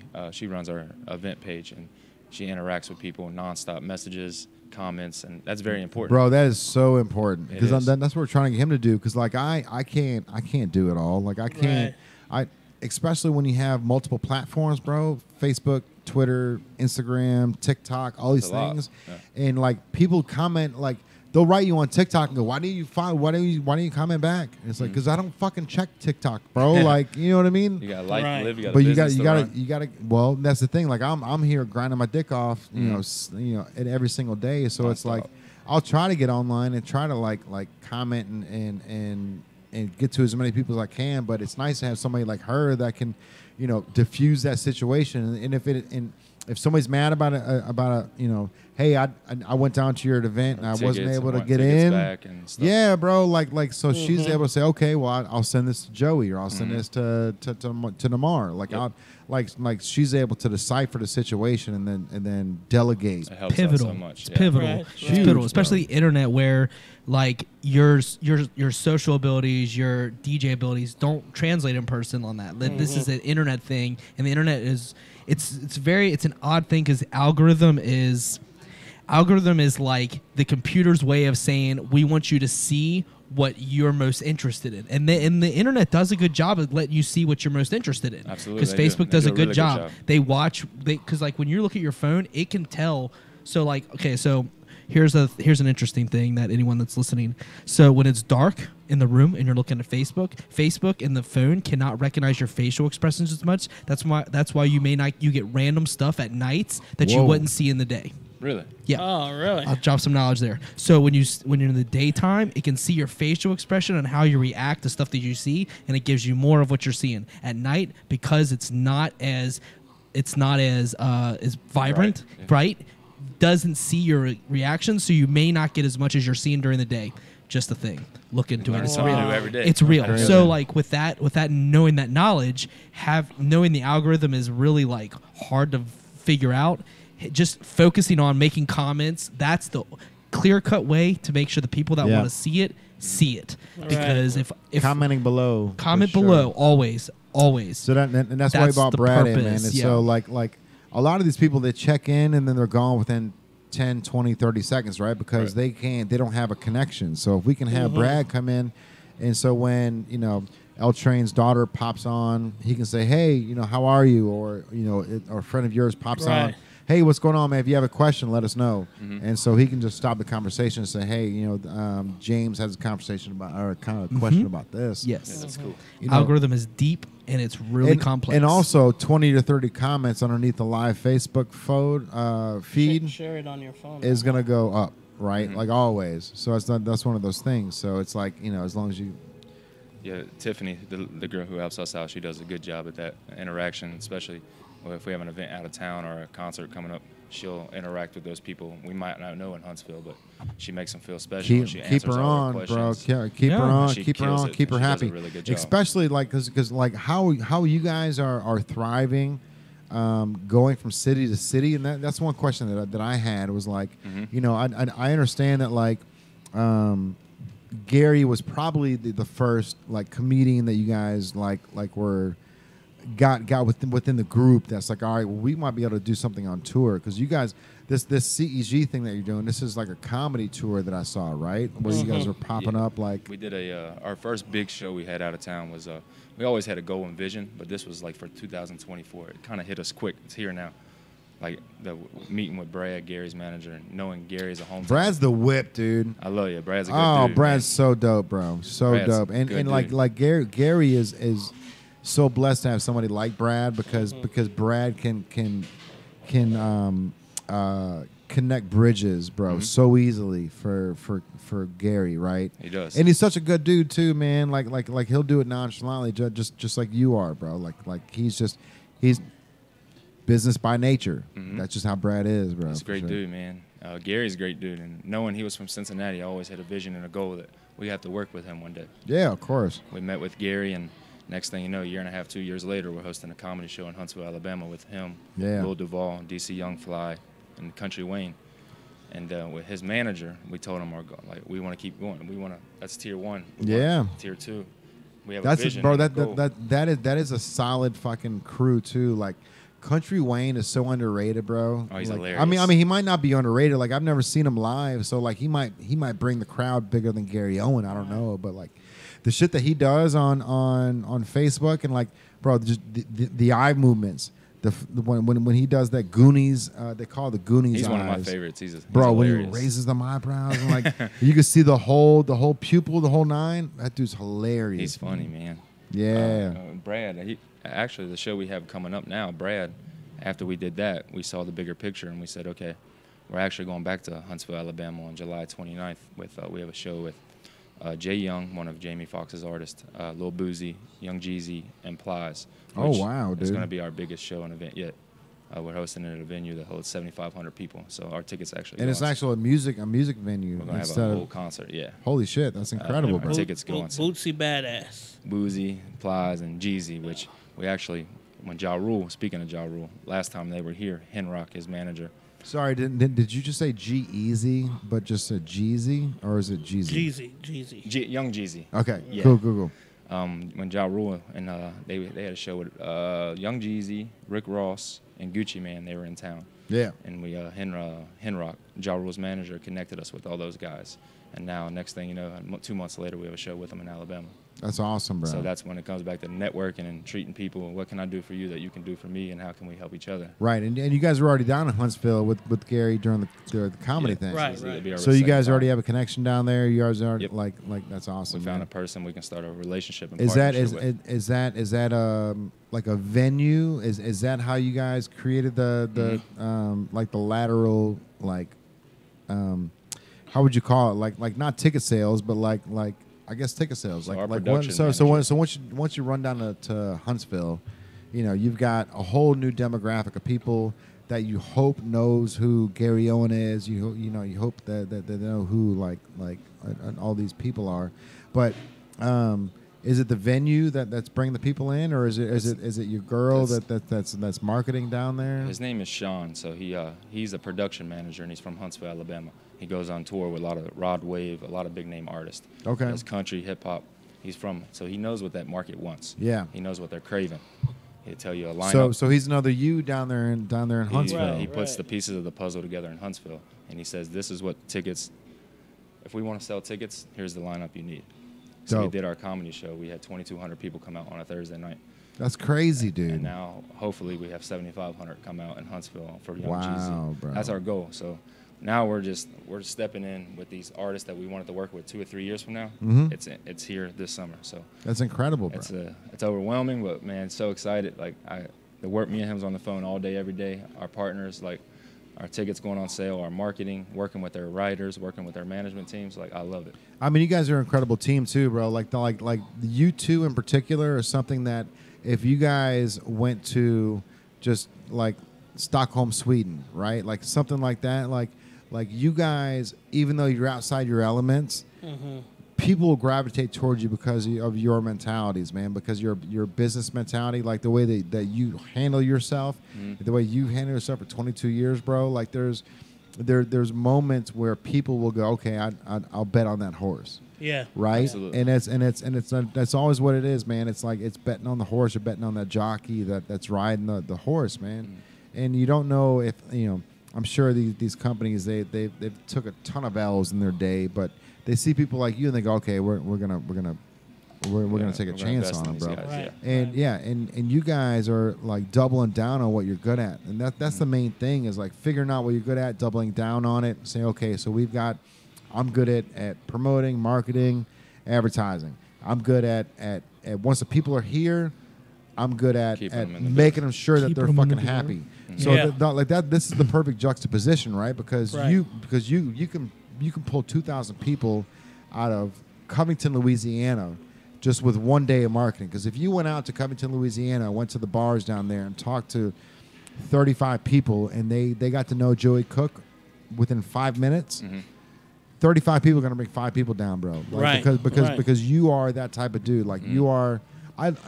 I've loved you since before I've known who you were because I've admired who you are. Like I'm one of those people that I appreciate that. I've had nothing but respect for you as well, brother. I appreciate that, man. It's one of those things where like as an entrepreneur and as a business owner, like you always analyze other people's moves, the way they pivot, the way they dribble the ball, the way that right.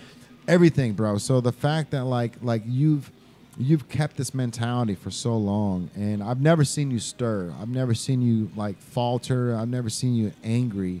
So like the fact that like that you guys got into the fight in the bathroom. We see that side. Oh, we were bro, drunk. like that's amazing because the fact that you can keep that cool, calm, and collective on the storefront is incredible because that's hard to do. It wasn't even a real fight. I'm sure. I'm sure. It was just one of those things where you remember the top of the story, top of our podcast when you said, "I've never seen you drunk."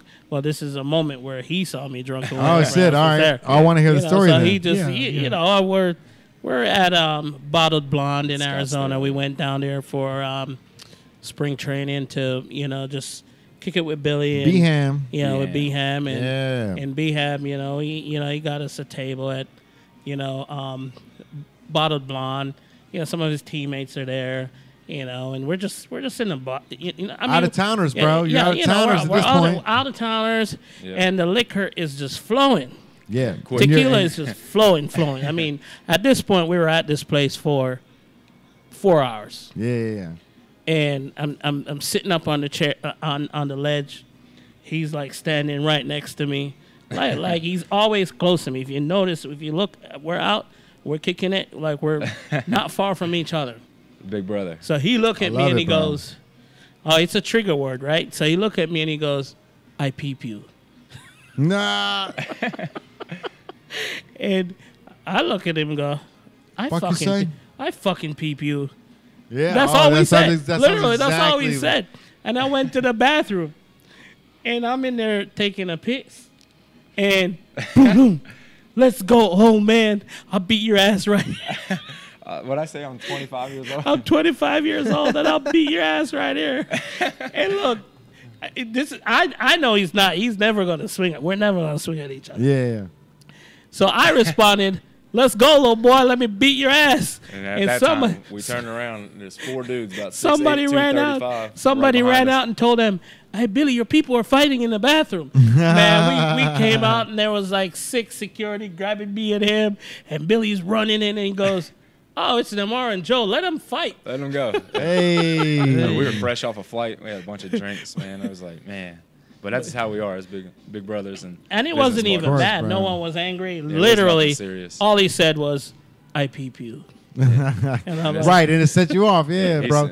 Like, trust me, man. Like, I have moments with Andrew all the time, man. Like, just the other day, I fucking went off on him and had to apologize. Like 30 seconds later, bro, I'm like, "Sorry about that, bro. I just out of character. Like, it was. I remember what it was, bro. But I was just like, it was one of those moments, man, where just like I've got like the way that I explain things is like sometimes like all the wires in my brain, like they're good. They're all connected, but every once in a while, like these bitches will just they'll just do this and they'll start touching other wires they shouldn't be touching, and all of a sudden my brain starts freaking out, and all of a sudden I'm just I'll see it. I'll be like, he's getting awfully heated over this. I was like, really? I have nothing to do with this moment right now. I literally sit there. I'm like, I didn't even do anything. I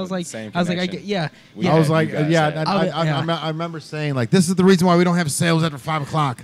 And I'm like, and you're we like, have all the sales after 5 o'clock. Yeah, like all the sales come after 5 o'clock. I'm like, you're right, dude. I'm sorry. right. I'm selling all the clothes in this place. Like it's like because it's busy at the levy at night. Like because I'm the closer. He opens and like just like all right like.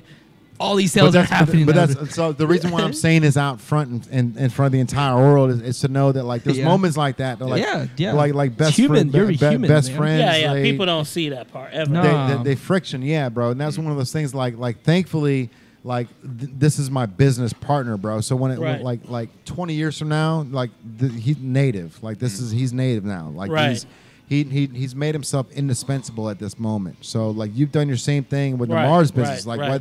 Whether Nemar's the DJ and you've latched on to him, or whether he's the promoter and you're the DJ and latched on to him, right. There's a huge business to be made there. As long as you guys don't, as long as no wires don't fray, let them fray every once in a while. But as long as you guys know that like that's what happens, those wires fray, and all of a sudden, and don't take it personally. And that's the thing, bro. Like I had to apologize to him like within 30 seconds. I'm like, bro, my bad. Like that obviously didn't make any sense at all. Yeah. You know what I mean? But it's like one of those things where it's just like fucking shit's going on. Like you have no idea what's happening on this bro. But you guys have a national tour going on, right? So it's not like it's just a digressed area just here in Cincinnati. Like you guys got like shit going on in Huntsville and Tennessee, Georgia. Mm-hmm. Columbus. That's amazing. R&B festival with Montel Jordan in Columbus, Georgia. Ooh wee, bro. Drew Hill, John B. Really? I wasn't even born with a lot of those guys. Bro, so John B was just in town like 2 months ago, and really? Tyrell.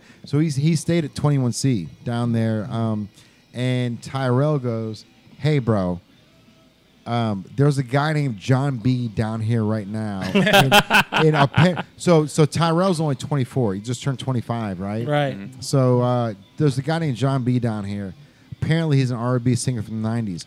I'm like, walk up to that motherfucker and tell him that in reference a Tupac song or something, bro. Like, and he's like, what are you talking about? I'm like, bro, like John B and Tupac, like they made songs together, bro. Like John B's the whip when it comes to the 90s. Yeah, like he was the one white dude that that made white people singing on black music cool. Yep. You know, and that was one of those things. Yeah, he paved the way for Robin Thicke.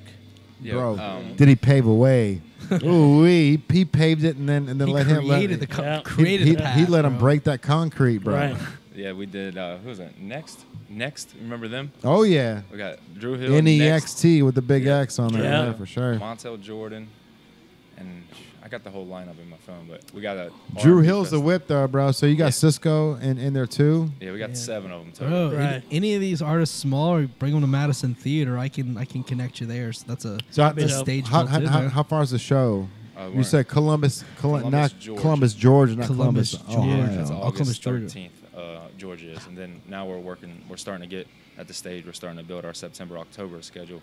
We're going to be hosting a show at the Dayton Convention Center.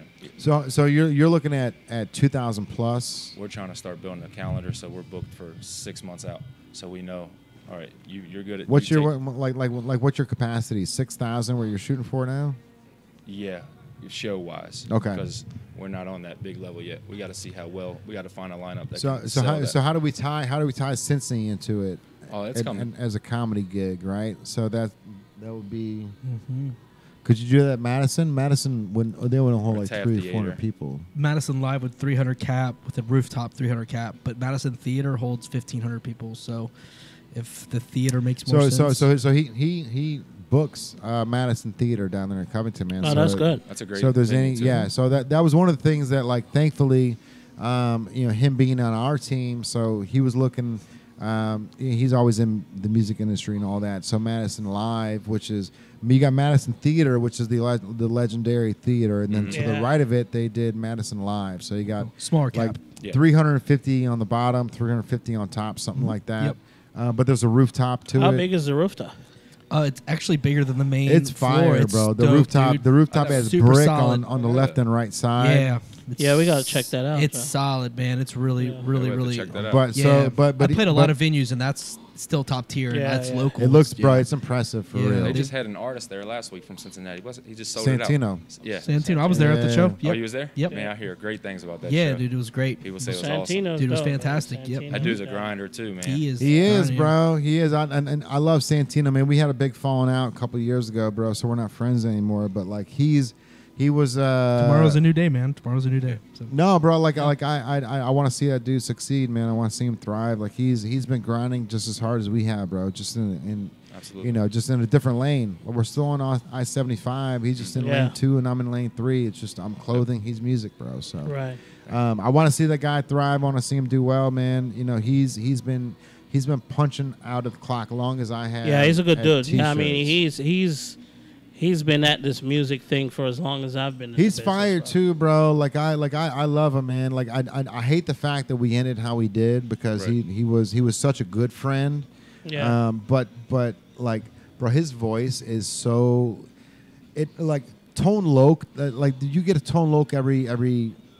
There hasn't been a Tone Loc, right? So like Tone Loc comes around and you got that grimy voice, and then you got Santino who's got the natural grimy voice as well that like could literally like fall right into that falter of like that Tone Loc era, bro. And like he's his music has always been very influential, bro. It's always been like it's not about like money and bitches, right? It's about the struggle, and it's about getting to where you want to be. So that's like what people want to hear. Bro, for real, because that's what we relate to, right? Success stories, man. We don't relate to 3 bitches at the Roosevelt. Yeah. Right. You know what I mean? Right. Like there's no I comparison that makes there. me want to think like, man, I've been through that before. Yeah, bro. Like fucking Daily Grind is one of my favorite songs by him, bro. And it's just like one of those things where like I'm on my daily grind trying to get to the next level. You know what I mean? So like I love him, man. Santino, I love you, bro. Yeah, man. I love you. I was watching. Hey, that's good, man. That you give him his roses while he's here. Bro, I want to see him. I want to see him thrive, bro. I want to see him get to the point, because him and I had a conversation where we both wanted to be MTV VMAs, not VMAs, VJs. Right. So we both wanted to be VJs in the '90s, bro. So like when we both did the first season, second season of the podcast, like we both vibed. It was like, this is what we wanted to do. You know what I mean? But it's just, you know, like I said, I love the guy, man. I'm still a fan of his music. I want to see him fucking thrive, bro. Like it's just one of those things where it's like, you know, we can't have the same conversations we did 10 years ago, but that's okay because we're different people 10 years from now. Yeah. Like you said, tomorrow's a new day. Yeah. Tomorrow's a new day, man. Right now, but that's how I look at it. In a couple years, couple weeks, a couple Right. months. Bro, he's making it, bro. He'll get there. He'll get there. He sold out the show, bro, and that show looked fire, bro. Like I wish I could have gone to it, man. But that, Hey, you want to know what's crazy? Look at the screen. Jeez, I've never seen that in my entire life. Josh and Jeremy. It literally just says Jesus. You were questioning who was up there. That's the twins. What the fuck is that? Where'd that come from? That's crazy, bro. Invitation to serve. Is that the first Create time a it's ever popped rhythm up? of generosity. I've never seen that. In our I'm in the store all the time. I've never seen that in my resources and gifts. Is that a where did that come from? That's live on our podcast right now, I'm assuming. So our podcast, you're hearing our voice right now, but you're seeing that. There's no way. I have no idea. I'm gonna look. Hold on. Are you serious? You guys trying to stare us, huh? So you just questioned. I have never seen that. You just questioned who was up there, and I literally looked up at the time when the slide said, you know, it's got 30 minutes left on the clock, bro. I don't know what that's about. Start a regular practice of sharing our faith. No, we're still inviting others to find Christian. Okay. Oh wow. That's rare. I don't understand what's happening. Share on your own by letting someone know you're I don't know. Did they put that on? All right, bro. So yeah, you know what? I wouldn't put it past them. He put a call in. Yeah. Oh, Jeremy. Oh, Josh and Jeremy put a call in to God. Like, hey man, let's fuck these people up real quick. Right. let's do so. Let's throw a little curveball. Let's give them a book of Revelations right here. Let's give them something to talk about next Tuesday. That's crazy. Yeah. All right, bro. So what was your biggest event so far, right? Because you guys have done the comedy tour. Do you like the comedy tour more than doing like a hip hop event or like a because I still feel like Nemar is he's still gonna play music beforehand, right? Like whether it's so on some events. Yeah. You know, if I'm available to go on the road with them, I definitely would. For sure. The road's fun because you learn a lot and you connect with new people and new conversations, and you got started over every day, bro. Like that's gotta be so tough, man. Like you know you get to Tallahassee, you know, and then you set everything up. You meet everybody. You say hi. You make sure everyone's good, and you're kissing the babies and shaking the hands. When we did that tour, and then the next day you got to do it all over again in a new city. Drive 4 hours, 6 hours, 8 hours, and with less sleep than you had the day before, it's tiring, bro. But if you got the right people with you, and same mindset and same motivation, it's gonna push you and motivate you. Yeah, I don't care how tired you are. It's always gonna be fun. Well, that's the thing, bro. So if you love what you do, and that's what Andrew was saying, like you don't work, right? And actually, you said that, bro. Like that. So you said I think we all believe that, honestly. Yeah, it's not work when you love what you do. It's the truth, man. It's the truth because like I love what I do. So like now that like I'm in the zone and like I feel like clothing is a lot like being an author, right? Like I've got to create new designs, and like I've got a DTG printer. So if I've got a new design, I can print it, I can design it, print it today, and throw it against the wall. And if it sucks, then I only made 3 of them, 1 of them, whatever, right? Like I can just get rid of it. Doesn't matter. But it's same thing with like somebody that's trying to create a book or something. Like there's moments where you're trying to like figure out what's the next thing to stick to that wall, bro. But like absolutely. It's tough to do, man, because like you never know what's gonna stick and what doesn't, and you know, like we say time and time again, bro. Like I've got ideas that I threw against that wall that I was like, this is fire as hell, and that shit fell right off the wall, bro. Yeah. But like that Harambe T-shirt, which by the way, bro, that Harambe T-shirt started with a conversation with you, and that's insane, bro. Because that was 6 years ago, and that Harambe T-shirt is still the most popular and most. Yeah, I remember. It brings the most money into the Native brand. It has nothing to do with Native. Yeah, right. It's number one, and the close second is really far down. So somebody just from out of town will walk on in, and that's everybody, what every time, everybody, bro, every time. Really? Like there's photo. Yeah. I've got photos in Thailand. I got photos in Japan. I got photos everywhere of that shirt. Just with people all over the world wearing it, dude. And it's still going off the charts, still like all off the charts, bro. And another thing, the 6 year anniversary just happened. It just like passed a few weeks bro. ago. Again, and you missed it. I missed it. My fucking head was in the dirt, bro. I'm like that fucking rooster or whatever it is. Head's all the way in the dirt, and I finally pull up, and I'm like, oh shit. It was yesterday. It's 2023. What happened? Oh, it was yesterday. It was 27th of May. Yeah, so it was like 2 weeks ago, bro. But it was one of those things where it's just like, he was born the 28th. So he was born on May 27th and died he was on the 26th. killed. He was murdered on May 28th. Yeah, let's flip those dates. Murdered on the 28th. It's crazy because like people come here from out of town, right? They don't realize that Harambe happened here. And I had this one couple when we were at the previous store over there, and they're from San Diego, and they come in, and wife and husband come in, they're just like hanging out, they're checking the store out, and that would never happen. They start laughing.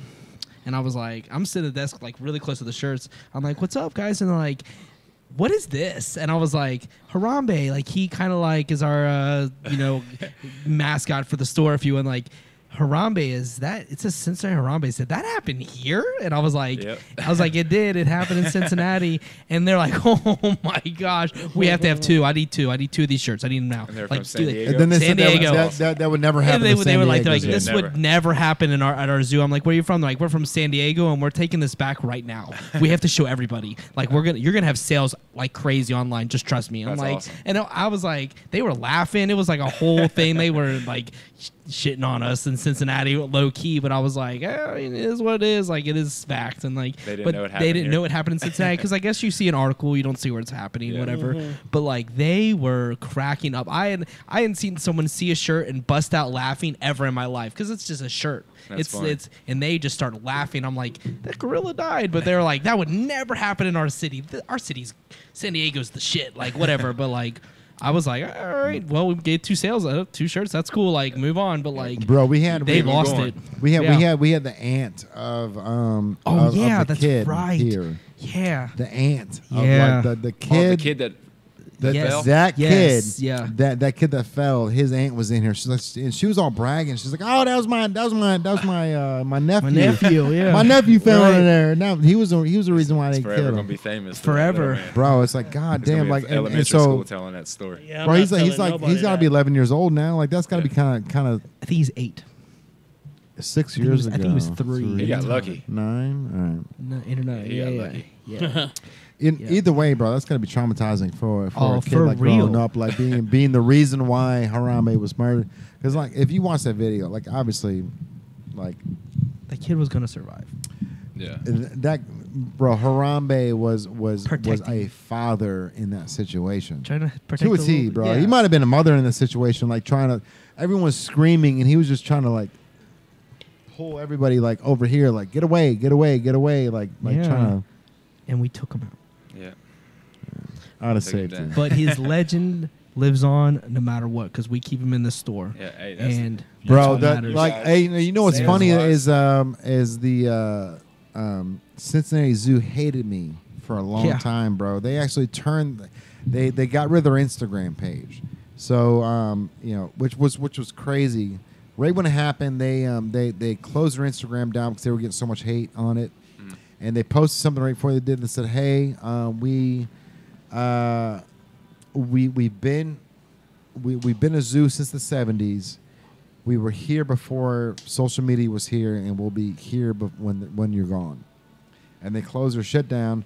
And then Joe Webb, which is a legendary, like the fact that Joe Webb interviewed me was incredible, bro. Because Joe Webb's like, that's like one of those guys that you've seen in the news, like on the news for 30 years. And you see him with the black hair, long with the sideburns and a mustache.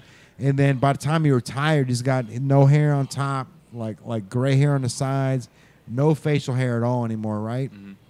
So like Joe Webb, like Adam Clements was like, hey, I'm going to have Joe Webb come down there and interview, but like I need you to understand that Joe Webb's a legend, bro. So like treat him with respect and like the whole nine. So they came to my store because they tried to interview the Cincinnati Zoo, and the zoo was like, we don't want any of that fire, like, you know. So they came to me with the Harambe shirt, and they made me a part of the Cincinnati Zoo thing. So that's why the zoo hated me, because they were like, hey, we went to the zoo to see what they thought about killing Harambe.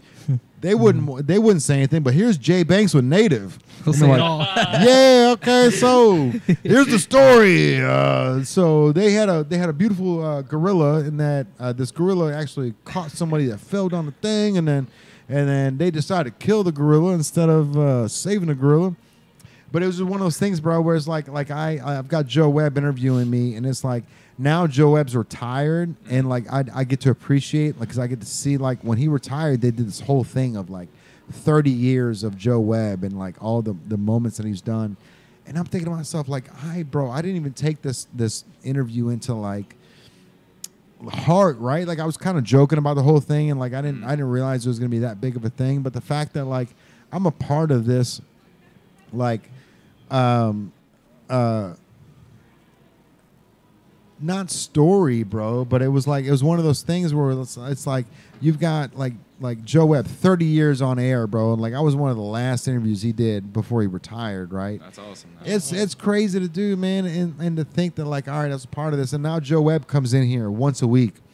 He's in here, bro. He comes in here and he brings the wife in, like he's always in, stopping in, and like it's so cool because like now I get to see retired Joe, like outside of this and just enjoying his life. And so when he comes in, like he's like, hey, remember me? I'm like, motherfucker, do I remember you? Come on, dude. Like, you're a legend. And that's like I appreciate him now. I didn't appreciate him when we were during the interview, but like afterwards, I find everything out. It's like, god damn, dude. Like that's so amazing that you know, as we're doing this and as you're doing this, bro. Like you don't realize the accolades that you're building when you go to Huntsville, Alabama, and you know you do the morning show, or you're doing something, or you're meeting these people in Huntsville, Alabama. And you're like, hey, we're going to be back in 6 months, and those people come back 6 months later and they're there for it, bro. It's because you did your due diligence and you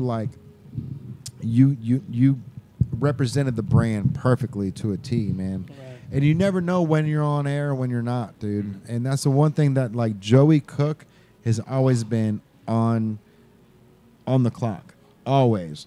Like it doesn't matter if I go down to scene at 11:30 and I can't get in because I got a pair of Jordans on, bro, and I can't get a hold of Patrick Dye. Yep. You know what I mean? Like there's moments that you've always been there, dude, and it's so cool seeing you guys take what you've done, and because we're doing the same thing, bro. Like we fight for our chips, and like the way that I say it is Yosemite Sam. I've got 2 6-shooters, and I'm just from the hip. I'm like bing, bing, bing, bing, bing.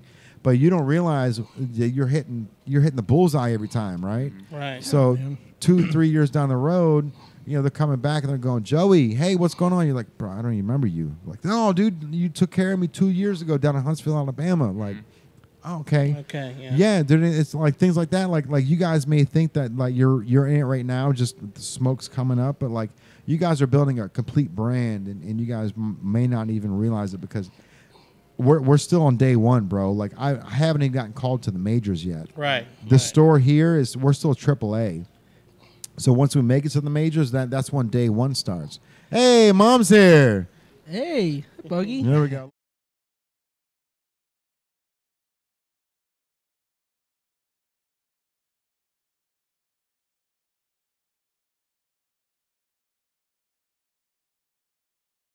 Though before we hop off here, so from my perspective at working at the bowling alley behind the information desk, which everyone thought it was, which it wasn't. It wasn't an information desk. It was just a setup. It was a learning center, bro. Literally, bro. Everyone come in there center. because there's no information desk on the levee, but Right. they see that desk at the bowling alley and they're like, oh, it's round. It must be where I got to find all the information. I'm like, I'm not information desk, but I will say though, all three of you gentlemen in the room, like, separately, that you had no idea. It's like, I'm the sober one in the room, everyone's drunk on a Monday night, but you all are coming in doing your own grind. You know what I mean? Like, without like, whether you're associating with Richie, DJ Combat, or whomever it was. Full circle, bro. Yeah, this man. is crazy. Coming in and like, I'm just sitting there doing my job, usually on a 3-hour wait because that's how it worked. Right. And I'm chilling like behind there, usually working on my band. That's all I cared about. Like at that time is Right. literally my blinders were up and that was just a paycheck. But like you coming in, I would see you bring the athletes in. I'd see you come in all the time. Yeah. I didn't know what you did at the time.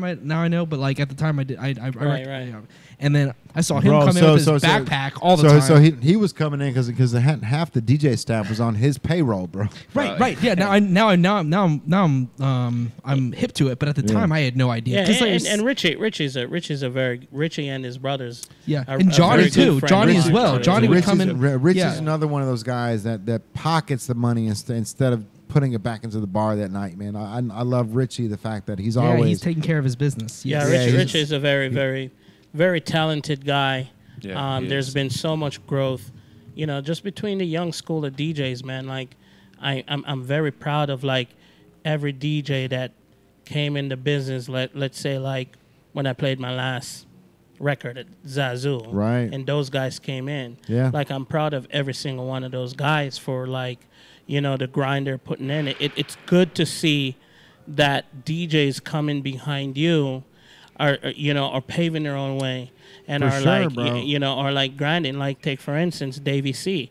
Like, they I like remember, bro. all those guys, like you name it, Richie, They're all Lloyd, talented. Davey, 100%. all those guys are like little brothers to me, man. Like, I remember Davey C's first day as Azu. First day. Yep. I was there the very first day that they let him DJ down there, bro. Davey C. Yeah, there's Yeah. there's a funny story with Davey C. Like, we had, when Josh and Jeremy owned TMG, and we threw that white party at the Avenue, and Davey C was fresh. He was young. He was young as young can be. And Davey C was like my opening DJ. There's a photo of him. We put him on the patio because, and then we're just like, just hold down the patio. And there's this photo of Davey C like on a Dell computer. Let's think about it. No DJs play on anything but MacBooks these days. Davey C's there on his Dell, and he's like looking over, staring at the computer, and he's so young. And then one of my greatest story with Davey C is when my last daughter was being born, and I had the white Escalade, and he had the white Jetta, the little white Jetta, right? Yeah. And it was a Thursday night. My Carrie went into labor. I got the call. I was actually getting ready to go to Grail in Clifton. We're doing a Thursday night, and I was with Davey. And I didn't know it at the time that his car was fucking stick shift. I can't drive stick shift. Shit. So I said, Dave, you're going to have to go rock Holy Grail. Davey was excited to play the gig, but Davey was also excited to drive the Cadillac. So I'm in Davey's car trying to get to the hospital. I drove that motherfucker in one gear, bro. All the way to the hospital. Second gear? Did you guys second gear the whole time? The whole fucking time. Yeah, skip the first. You can go right to second. You can go right to second. Yeah, the whole time. Like his shit was stick shift. That's hilarious. So it was to this day. He's one of, I'm close with a lot of DJs in our own right. Richie and I, we always like have that relationship to where it's like, we only see each other for a while, but then we'll buy each other lunch and we'll keep the tab on who paid or whatever.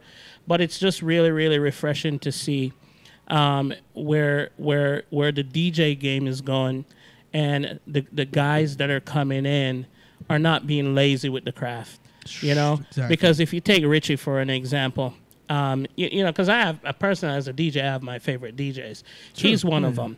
You know, and he's one of them. He played my metal band at Access Alley. Combat. Richie played it. Like, I have many videos that I have saved. He played like my band. I was a screamer. Like, it was a whole thing. Like, he played it and at Access Alley, it was packed. And I'm like, he's like, I'll play it. He played it. I'm like, I looked at him. I was like, thank you. What are you doing? Like, I was not expecting it. I would never ask that ever. But he plays like, oh, Icer's got this band. Like, check it out. And I was like, none of these people are gonna listen to this metal shit. Like, of course, I'm in that scene. Like, it's me. But like, all these people out here, like, drinking whatever Hennessy, and they're not trying to listen to metal. But like, I appreciate him for every second that he played that music. Yeah. You know what I mean? There's a lot of talent DJ-wise. It's amazing. He mixed it so well, and I'm like, dude, like, maybe we should take you on tour. Because we were touring, so like, it was a thing, and I was like, maybe I should take you. Combat is, I mean, he's a different animal when it comes to music, programming, cutting and scratching. Yes, he is. And it's just one of those things where you have to take your hat off and tip it to him, because you know he goes beyond just sitting there and just mixing and dropping a song. He's not just playing play, like, man. You see what I'm saying? Like he literally puts in the effort to kind of broaden his crates, and like sometimes he'll just play some shit, but he's not really he's not mixing the record like are you normally supposed to mix it, but he's like mixing the tone of the record. Like, it's just shit that if you're like, sometimes only you as a DJ can really appreciate. Like, I know what he did was just fucking hard as fuck, but he somehow made that shit come through that speaker like it was butter. Yes, he did. He made that metal sound real good, and like in that crowd, like I have many Snapchat videos of me just like selfieing with him, and he's like playing this music, and I'm like, dude, how are you making this so smooth right now? No one wants to hear this, but it actually sounds good.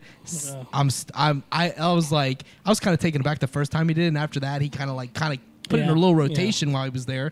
Pay homage to me, like doing my job. Like, I'm at that point, it's. People are all wanting to bowl and do all this intensity, and they're all drunk, and I'm like, guys, chill out. Like, we'll all get you on the lanes. And then he plays my music. I'm like, man, this is great. Like, I'm having a good time, and I'm working. Like, you know what I mean? Like, bro, so respect. I'm going to throw it out there, man. How do we get you guys back down to a Rotolo, which is what it's called now? Because, so for a long time, Access Alley, Star Lanes, like Monday nights were the shit, bro. They were incredible down there. And when NAP took it over, they're like, all right, let's start something new. Let's get rid of the riffraff. But like nothing has fixed the empty hole that's down there at the bowling alley, right? So like the Monday nights are just they're not like they used to be by any means. But totally different vibe. How do we make that happen again, bro? Like how do we get like just. Do we have to pay Nemar to come down there and DJ? How do you get that happening? I mean, interactive entertainment. Just like how you guys are doing your interactive retail, bro. Yeah, it's bro. the same thing. Interactive entertainment. You gotta put talent in that building that will draw people. You gotta put talent in that building that people wants to hang around with. You want and not just a DJ. You guys, when opportunity to see athletes. I'm going to say it like not that it's something that would pull someone for something that would be an anchor, because it's not an anchor, but like the fact that when you bring people down, bring that athlete, that the Chapmans, anybody that I remember when that was always cool. It was always something Chapman exactly, and like when do you remember when Big Papi came? Mm-hmm. You were here for that. Mm-hmm. I get to help him. That's an iconic moment in my life, and like because I remember seeing him come down. I was working the desk. They were like, you got to go help. I was like, I get to go help Big Papi. That's something I always remember. Yeah, absolutely. And I was working that day. I was like, really? Like, I'm not a Red Sox fan or anything of the sorts. I don't care about the rivalry, the Yankees. I don't care about any of that. I'm Reds all day, but I'm like, I get to help Big Papi. Right. Mm-hmm. You bet your ass I'm gonna run up there, and whatever he needs, forks, whatever. I don't even care. I'll turn into a server right now. What do you need? I get the menu. But like, it's one of those moments. That kind of stuff brings. It just creates the legacy of that bowling alley, because Rotolo can't live up to Access Alley or Star Lanes, right? Because we all know Star Lanes. You go far enough back with that, and like that's where it started. And but it starts with people like these guys. It starts with the people. DJ, it starts with the people, and then right? It starts with right. But you are the people. You are sitting in front of us are the people that change the waves. You know what I mean? From little waves to big waves. Right. And you actually like bringing your energy and your personality into the whole mix can shift a whole bar. Right. Clearly, man. I mean, you have friends. You have a whole community, I guess you could say. Like, you know what I mean? Like, you see, like, I remember for sure, certain, man, I saw you the first time. I didn't know who you were. I didn't know a name. I just know I was like, he obviously is someone that knows what he's doing because I can feel energy kind of thing, whatever. Empath skills, whatever. And like, I was like, something's going on here. I don't know, but like, I'll set him up. Like, that's all I'm doing. I'm typing names in a system, but I can also, taking there, like the people that are there, like that was my job. Yeah. And like, but like, real recognize real. And like, I've been on many Warped Tour stages. That was my world, Warped Tour, being on stage with larger bands, being in buses after Warped Tour, just being offered. Man, because I have no tattoos, and they always wanted to tattoo me, and I'd be on like Devil Wears Prada's bus or whatever. Bro, he was a screamo, so he was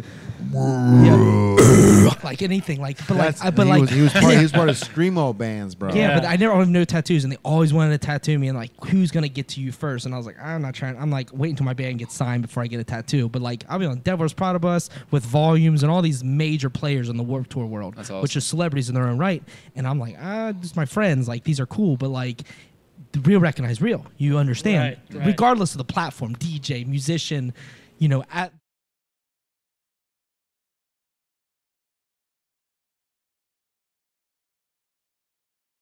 entertainment company, so I'm a managing partner. Me and my business partner. So, if you were to say by yourself, no managing partner involved, you are your individual. What do you call yourself? I'm an event planner. Event planner. Okay. Yeah. Okay. Cool. I'm taking hospitality and.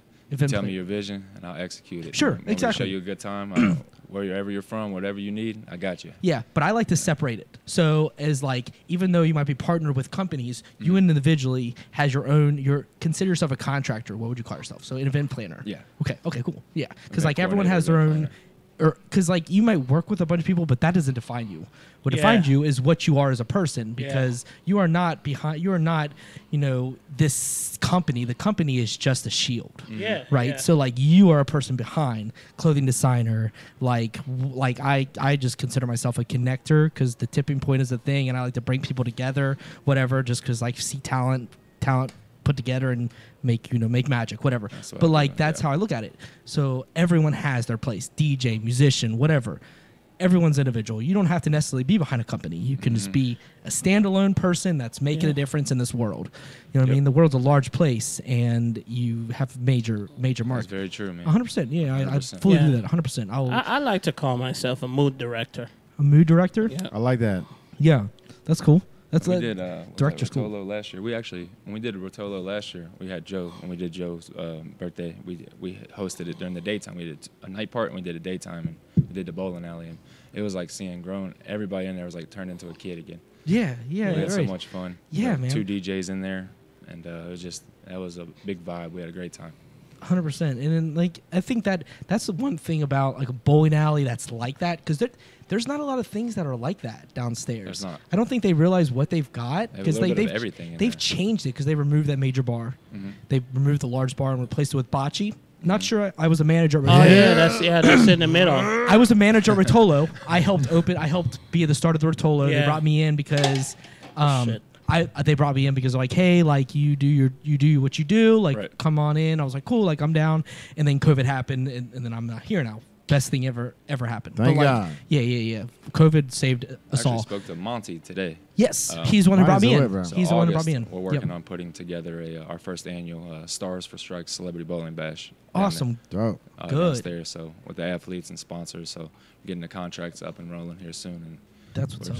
That's a perfect location for it. Perfect. We'll get the news involved and all that good stuff. That's what's up, because the thing is, it's like it's such a good hybrid of like entertainment, and you can drink, and it's not like you're drinking a Bud Light out of local bowling alley. Right. You want a mix, you want a line of shots. We got everything you need. We have servers and everything, and the lights just went out. And like, but it's just they're motion censored. But like that place, it's like it's so crazy to me, because I've been lucky enough. My mother's right out there. She just retired from Delta. I've been all over the United States, all over the world. Luckily, it's been awesome. It's been a great experience to be able to travel. Never seen anything like what we've got here.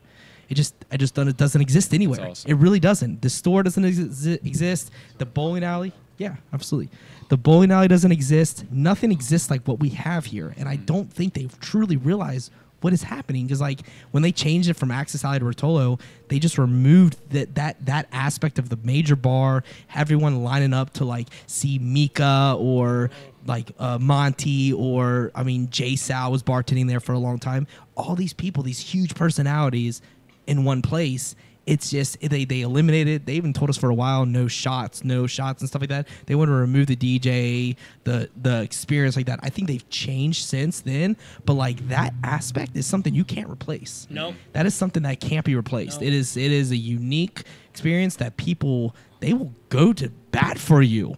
Literally, man, they will. Like I remember sitting at that desk and people coming up to me all the time, and they're like, "There's nothing better than this in the entire city. I don't care that it's on a Monday. We're here." Right. And like I'm the one getting all that information because I'm the one being the information desk. Mondays were fun. Really. It was. I used to love Mondays. Exactly, and like you can, and like we don't have that anymore. And like I'd love for you two, the tag team, and like bring something back to the levy. It'll help us up here. We could definitely look at dude. Yeah. I'm we got serious. Some stuff planned. You should. We just keep everything until we get officially contracted. 100%. Yeah, yes. But we got some big stuff planned for the absolutely. I believe that. We're excited to it. Can tell you grind, man. It's cool. It's we've never really had a full conversation before now. It's just been like in passing and whatever. But like to me, like I'm an observer. I kind of just see the situation and like interject when I feel like I need to interject. Absolutely. I'm the type of person that is business first. I think about that. It's how I was raised. It's like, you know what? How can I make the most of this situation and impress? Think like Disney. Think like Universal Studios. How can we make the most and make this huge? Right. And that's what I look at. That's what the clothing brand. When Jay brought me in, like I just stopped in to get a onesie for Charlie. She was just really young. She's almost 3. She'll be 3 in August. And like I came in to got a color changing onesie, and he saw me and he's like, "Hey, I know what you do," because I was like a musician and just out there grind. There's nothing like a grind being a musician. No one cares about you until you make them care. Really, and that's just the world we live in. Until and you get like, their attention, yeah, you have to. And like pushing a metal band's even harder because no one really cares because they can't understand what you're saying. Right. But it is what it is. And I did well. We were the first local band that headlined Bogarts, and we did our thing. Yeah, we brought 500 people there. It was a whole situation, and I was there for it because I just not gonna stop until I make it, one way or another. And then I had Charlie, and I was like, you know what? I can't tour anymore. Yeah. I have to stay still. And then I walked into Native and found a home, and it allows me to be everything happens. For a reason. Dude. The universe will stick you where it needs you. Yep. And I'm very happy to be here, and I don't know what's above, but I feel very blessed. That's awesome. And so at the end of the day, people like yourselves, both of you, like I didn't even know what you did. Yeah. Like we've had many interactions. Right. I was like, I'm not sure exactly what he does, and someone told me he's a DJ, and I'm like, well, I'm not a big going out person. I'll go out to hang and socialize to make sure I keep my name in the mouths of others. But like at the same time, like I would rather just stay home and like work on whatever I'm working on in my life because it helps me. Like I don't need to go out and drink it away because I don't have that necessarily that vice. I just let's keep going. And I didn't know, and now I know. And like you two as a team, it seems unstoppable. And what you can do for this city and what you can do for on the Kentucky side and the Ohio side at the same time is something that nobody else but in this room can do. Right. In my opinion. It's a great juxtaposition between you two, man, because you've got the music down to a T. You got the hospitality down to a T. And I don't even think you realize that you had the hospitality down to a T. Like how you have, bro. Like even when I was first going to scene, like the way that you would handle yourself, I've never seen you aggravated. I've never seen you flustered, right? Like, and that in the bar industry, the host is always flustered, always flustered, bro. Yeah. Always. Give me a minute. Just fucking chill out, bro. Give me 5 minutes. Let me do this. Yeah. You've never been that way, bro. You've always been so cool, calm, and collected. Like I don't know if it's just like how you just absorb all the information and then you're able to just analyze it in your mind and then okay, I can break it down this way. But you've always been so calm at at the interactions, and that's just like making people happy, man. Just bro, and that's the reason why Joe Mixon calls you. That's the reason why Gary Owen calls you. There's people that don't have that connection with the real world anymore, right? Like, and that's crazy to think, bro, that some people can't they can't drive to McDonald's to go to the drive-thru, bro. Like, I remember seeing a video of Britney Spears back before she shaved her head and all that shit, and she was going through McDonald's and she was in the drive-thru, and she would politely told a paparazzi, "Can you move so I can read the board so I can buy something to eat?" Like, I just want to read what's on the screen, bro. And there was a guy standing there taking photos of her, and she was so sweet, just going, "Do you mind stepping aside so I can order my food?" Yeah, bro. Like, and the fact that like there's tiers to all of this, right? And you're not on a Britney Spears tier, but you're on this tier here. And you're able to decipher left and right, bro. You're able to tell that photographer, bro, step aside, let me order, and then take the photos. Yeah, bro. And that's the thing. Like, you're able to delegate things, and you're able to connect dots, like we said 2 hours ago, bro. Put the puzzle together. Yeah, bro. Like you guys keep saying put that puzzle together. I'm gonna buy this Mischief puzzle tonight. Mischief is amazing. Mischief, it's a brand that they keep just fucking with the borderline. They're amazing. Nike, like, we're just gonna keep fucking with you. You know, they keep doing these things. Their scratch and sniff sticker idea is just—it's insane. I can't. So, but they just released a puzzle yesterday. All right, so a puzzle. I can only imagine. It's $30 for the puzzle, and I was gonna buy it. If it's still available, I'm gonna buy it tonight. $30. But it's a QR code. So you know how hard it is to put a big QR code together. So it's a puzzle. You put a QR code together, and then you scan it, and it tells you how much money you want. Really? Oh wow! Check that out. It could be $1 million, bro. It could be $1 million. It could be a quarter. But you have to put the whole puzzle together. You got to put the whole puzzle together to figure out how much you won. Oh my god, that's cool though. I mean, I like that, bro. Dude, I never heard of that. Mischief is so dope, bro. It's and we talked about it last week. The owner's a goddamn nerd. He's a fucking nerd, bro. Don't care. He's great. He's amazing. Let me reiterate. He's a fucking genius. Yes, he is. His scratch and sniff sticker is like he may look like a nerd, bro, but like this dude is a genius. He made a scratch and sniff sticker. It smelled like gasoline. Bro, gas. so it was a 4-step process. Amazing. It was a 4x6 piece of paper, right? And that was inside the magazine. So you scratch it. It has 4 things. Scratch the card, right, and then set it somewhere inconspicuous. And then while you're at your job, step 2, ask somebody, "Do you smell gas?" And then step 3, get that person to walk over to you and smell the gas, because it's a scratch and sniff. You scratch it, it smells like gas, like gas leaking from your fucking house. So step 3, scratch it, or like have them come over and reiterify it that, you know, there's gas here. Step 4, go, hey, we should go outside in case this gas catches fire. And then step 5 was, since we're all outside, let me go get coffee for everybody. What do you guys want? And then they said step 6, congratulations, you're off work. Yeah, bro. Genius. But it's like literally, like, you can scratch this thing and it smells like it smells like a gas leak. Yo, there's Georgette right there. Hey, what up? So there's Georgette. All right, we're gonna go ahead and cut this podcast short because I gotta get going anyway. Yeah. Man.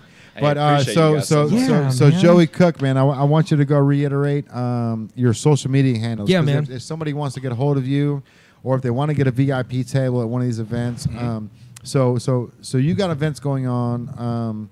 You guys are still doing the stuff across the nation on the comedy tour. Is what you're trying to do. Locally, we have a big event coming up this Friday. We have former Bearcat Gary Clark coming in town. And his birthday party. My birthday party is this Friday. I also at Azul. Like I said, bringing people together. I'm celebrating not just mine. I'm bringing other people. We're celebrating theirs as well. and we're gonna make one big party. I need to make sure that you enjoy your birthday though, because I have a feeling you're gonna try to I'll work. Enjoy mine. But no, you're gonna end up working, bro. You're gonna end up trying to make sure everyone's having a good time, make sure everyone's getting comfortable, and make sure that they're enjoying it. He's going to be cross-eyed. Enjoy yourself. He's going to enjoy himself. He's going to be cross-eyed drunk. Our next big event. Enjoy yourself. The whole city that we have coming up that you two are going to be two of our VIP guests too. Would be we're going to do an all-white party, casino Vegas style with Gary Owen and bro. Let's do a podcast down there during it. Let's just have one of those tables be a podcast table. Let's interview people as they come in. I like that. I spoke to Joe yesterday and we talked to Gary and we told him this birthday we're going to make it very special for him. We got great vision for it and we can't wait. And that's our next big thing we're going to be putting on for the city. That's in July. July 24th. Yeah. July 24th. All right, bro. So that's I'm 100% in for that. Get some tickets. You contact me on Facebook at Joey Cook, or you reach out to me on Instagram at 3Ball Cook, and we'll get you guys squared away. And so 3Ball Cook is most of your social media handles, right? Yeah. So all right, cool. And then Nemar, man, what's your social media handles? Everyone's trying to get a hold of you for wedding events. Which, by the way, dude, you're fire at that stuff. Thank you. I mean, you've been doing it over 2 decades. Yeah, wedding. Yeah, the wedding is definitely bread and butter, and definitely, the clubs will always be there, and I'm always gonna be rocking them. Well, the clubs are what keeps you relevant, right? And then the wedding events is what pays the bills. Right. So like I said, when we change, you have a 5-year span between your audience as a DJ in Cincinnati. I think it's actually 3 to 5 years. So when when the people are coming out of that around that 5 year, they're usually thinking settle down, getting married. So that's when they come over to the Maize music side and we do their wedding. Oh yeah. Like for instance, Enos. Enos and Jeff, just did their wedding a couple weeks ago, and Enos has been to all my events, all my shows. Bro, she's been a sweetheart for 20 years. Right. Bro. And literally when she gets married, when she got engaged, the first call was to me, and I love that. I appreciate that, and I think I'm really blessed by being able to stay relevant. Because one, I put in the work, and just the way how Joey and I, when we collab on stuff, and just me in my personal life with people, I treat people how I want them to treat me. With just respect and with empathy and good vibes, and no bullshit. I'm a no bullshit guy. If you offend me, I'll let you know you offend me. Right. I'll forgive you, but I'm gonna let you know you offend me, and vice versa. And that's the thing about being a man is saying, hey, bro, I don't like the way you did this, and that man, taking responsibility and saying my bad. Or if he doesn't, then saying, all right, well, you're not on the same level as me, bro. So, kick rocks, and I'm just going to keep treading water. Yeah, so I think our success is definitely is to be attributed to how we treat people. Mm-hmm. Two decades of blood, sweat, and tears, bro, to get you to this point. You know what I mean? And to find me, simple, DJ L Train on Insta, Nemar Maize on Facebook. And, Maize Music, just Google Maize Music. Maize MUSIC. Come on down to Bellevue, man. So you've had that spot right there, right across from Schneider's ice cream shop right there. Yeah, I think we're actually probably going in our 9th year at that location. I still got your boombox. Bro, you got a replica.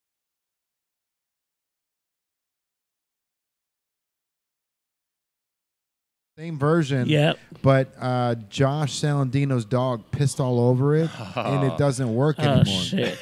So they both cost me $300, but the one at your house doesn't have the chrome.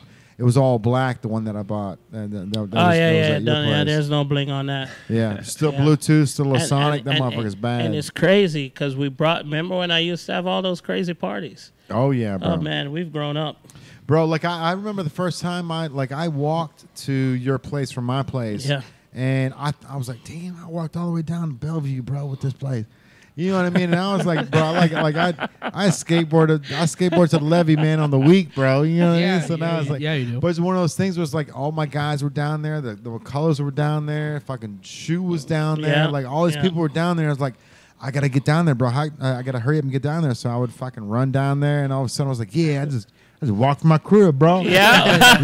I may have ran 8 blocks, but I walked that last one. Right. Last one. Yeah. But bro, I am so proud of you guys, man. Because likewise, bro. Thank you, dude. Man. Because it means a lot, man. Because like I really feel like the first chapter is just being written now, right? So as soon as we get a second store, that's when my boosters finally kick in. So the fact that like that like I've been grinding for 10 years or plus just to get to this point, and just to know that like I'm not even started yet, bro. Like once I get called to the majors, you're still in AAA, yeah, bro. I'm killing it that as soon as I come. Yeah, bro. Yeah. Like, and so like the thing, like with being down here, it's nice because we have the DTG printer, so I can just fucking have a bunch of drinks and go home and just create a design and come in the next day and print it. You know what I mean? Like I don't have to go to a silk screener and say, hey, break these colors down, do this and that. I can do it all right here. But this one of those things where like we built this store to collaborate with people like you, bro. So when you guys go do this thing in Huntsville, if you guys want 200 shirts made or 300 shirts made or 1,000 shirts made, and if you want Gary Owen's face on it, like we can do that here easily, bro. Like it doesn't have to be 3-4 color design. Right. It can be 16 million colors, and it'll cost you the same price as an 8 color print. You know what I mean on silk screen. So and that's one thing that like I pride myself on is like while I've been in the background, fucking like just pumping away at the clock, I've been learning, dude. And the same thing you guys have been doing, man. Like if you're a fool if you think that L Train hasn't been like taking the past 10 years and studying up on his game and learning what all these other DJs are doing and one-upping them, then you're an idiot. You know what I mean? Because like you're 10 years ahead of everybody else. Absolutely. No matter what it is, bro. Like 15 years ago, like I've always been impressed. There she is again, bro.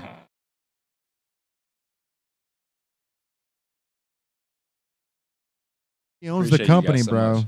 Yeah.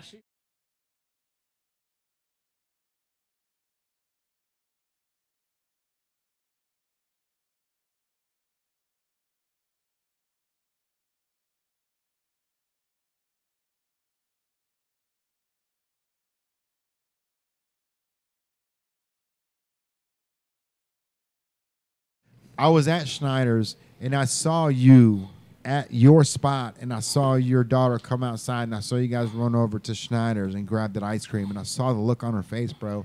And it's like there's little things like that like you don't realize are moments that she's never gonna forget. But like, bro, like I'm over 40 now, and there's moments of my life when I was 8 years old that my mom and dad have made me, and it wasn't big moments like their first car, right? It was walking across the street to the ice cream shop. It was pushing the fire truck on somebody's bar floor. Small things, like my aunt and uncle's bar. Right. I was pushing a fire truck along the bar floor while people were getting drunk in the background, right? There's moments that you don't realize that your kids are instilling in their brain that are going to be there for years. Bro. Yeah, bro. Dude, I remember riding the bike with my dad on the back of this little like 12-speed mountain bike, and now I take Charlie on it because I remember him taking me on this bike. Dad's retired now. He's loving it, man. Yeah. Hey. I love your family, man. They're amazing people. That's the one thing that, like, if I can reiterate to everybody, man, is like love the people around you, bro. Because like, for sure. whether they're your stepdad, your stepmother, whether there's an aunt and uncle that takes you out for ice cream when you're feeling down, bro. Like those aunts and uncles, those moms and dads, like. They leave moments in our lives that are there forever, bro. Yeah. And you don't realize that, like, you're an uncle now. You know, you're a father. You're an uncle, bro. There's moments that like you don't realize that you're instilling in these kids that they're gonna remember Uncle Nemar, like sure, handing them that chocolate covered Oreo and biting it for the first time and going, oh my God, this is an Oreo cookie. That's how it is for me when I go back home and take, you know, American snacks bro, home. and you never know when those moments are happening. So just smile while you're giving that Oreo cookie and make sure that these kids have the best of everything that they can have, bro. Right. That's what it's all about. You know what I mean? That's Because it is, at the end of the day, we're all kids, bro, just growing up. Like, we still want those comedy moments, man. Like, we want to be there. We want to laugh. We want to have a good time. So, like, the fact that you guys tied into Gary Owen and being able to take Gary Owen's Cincinnati guy. We want bro, not awesome, only that, but like you're able to take everything Gary's done for the past 30 years, like Little Duval and all these people that he's come in contact with. Like, bro, his Rolodex is fucking fire, bro. Mm-hmm. And the fact that this dude fucks with us is insane. Yeah. Right? The fact that Gary Owen fucks with us and has that type of Rolodex and is still going, yo, Joey, such a good dude, let's go catch the Reds game, bro. Yeah, man. Yeah. That shit's so fire, bro. The fact that these people still know the roots and they still know where they're at. And if you can connect those dots, like you connect those dots, bro, like you're going to go a lot further in your life than you ever realize. Like, you maybe just be Uncle Joey to a lot of people, bro. But at 20 years from now, you keep connecting those dots. You're gonna be a legend to a lot of people, and you don't even realize it, bro. Right. Dude, I think you're there. So it's just a matter of time. It is, bro. I'll It's see just you guys at the top. You hopefully see us at the top, and let's keep motivating. We're just gonna pushing go the each same trajectory, man. It's just a matter of time. Let's keep pushing each other. Yeah, keep bro. motivating each other. Proud of you, Jay. Yeah. Proud of you guys, man. Thank Thank you, you, man. man. Appreciate you. I'm proud of you, man. Like one of those moments where TMG back in the day, you know, Josh McCullough, Jeremy McCullough, two of the brightest, most fun-loving people to be around, bro. Like when you talk about having a good time at a bar, it's with those guys, right? Like those guys are happy-go-lucky, 24/7. But like I remember a point where Josh and Jimmy go, bro, we made so much money. We had so many bills to pay at the end of the year. We didn't know what the fuck to do. Yeah. But Nemar came full head on and said, "Yo, this is what you need to do. I'll buy TMG from you, and we'll do this. And this is how we go about making this situation right." Yeah. When Josh, Jeremy, and I linked up, man, it was definitely it was next level for us. You know, it was just one of those things where, you know, I felt like I had hit my ceiling with Maize music, couldn't go any higher, and you know, the nightlife stuff I was already playing at every little, you know, every spot in northern Kentucky. For sure. I wasn't downtown yet. You know, a lot of people don't know this, but you know, Josh and Jeremy. That's true too. That was all Josh and Jeremy and Frosty Rucker I love got Frosty, L Train. bro. Got L Train downtown. Yeah. Frosty Rucker was the first guy that got me downtown. No and you will shit. never believe this. I was supposed to play Frosty's. It's a pink party he was having. It was his birthday, and it was a Blackfin. And I'm gonna show you. Blackfin, oh shit! I'm gonna show you how faith works, bro. Patrick Dye was the manager of Blackfin at the time. Mm-hmm. J. Crew was the disc jockey, resident DJ. Hey, shout out to J. Crew. Yeah, J. Crew. I'll send all Charlotte love. now. So Frosty, you know, was like, I got my DJ, like he's gonna come in. They told him yes. You know, now remember, I'm popping in northern Kentucky, so I'm pulling people across the river. Right, Blackfin 7th Street. Yeah, which at the was time, popping. yeah, it was popping, that but was at the the time, people didn't need to leave this side to go downtown to have fun because it was literally There was nowhere else to go. There was nowhere else. There was no banks. Yeah. Okay. No, hell no, there was no banks. There was no banks, but Covington was popping. Tropicana was popping. There was, you know, like there was Cosmos. There was, you know, It literally Zazu's, was there- Tropicana, Zazu. Right. Yeah. Blackfin was the only place in downtown. Jefferson Hall right here. Remember that? In Newport. Yeah, it was right here behind us. Yep. That was That was the Monday spot before Starlings. So I went over there to play that night, and they told me I couldn't play. Oh shit. Now remember, it's Patrick Dye Yeah. and J. Crew. JQ's DJing. Yeah. Night. Yeah. Oh, and somehow him and identities in the back or something. Brandon Perry was in the front. Oh, and fuck Brandon Perry. Brandon Perry's like, yeah, Nemar, come on, let's go, let's rock it. Yeah. I messed with him in the front for a little bit. He did his thing, the hype up, and I played a couple songs. Time to go in the back to play. Yeah. Oh, they say I can't play. Corporate say I can't play. Yeah. You know, I'm like, that's skep. Frosty's like, what the fuck? Right. Remember again, Patrick Dye was the manager. Yeah. He didn't own it by any means. No. He just moved here from North Carolina. He was South the manager Carolina at the time. Yeah. So that happened. You know, I said, all right, fuck it. So then Frosty got me in downtown through Bill Foster at Lunar. Oh, yeah. Right? Yep. Through Lunar. I mean, I was doing like Havana Martini Club prior to that and stuff like that, but it wasn't a club. Right. You know? And then remember the Patrick Dye can't play? And then I linked up with Scene, and I worked with Patrick Dye for 7 years. He's owned that bar for 9. Oh, yeah. You see what I'm saying? That's how faith works. That time when they said no at Blackfin, it wasn't L Train's time. Right. That's crazy to think, bro. But that shit didn't stop me. Good for you, because that would have disheartened a lot of DJs, bro. A lot of DJs would have been like, nah, bro. I'm never playing for you. I'm never playing for your club.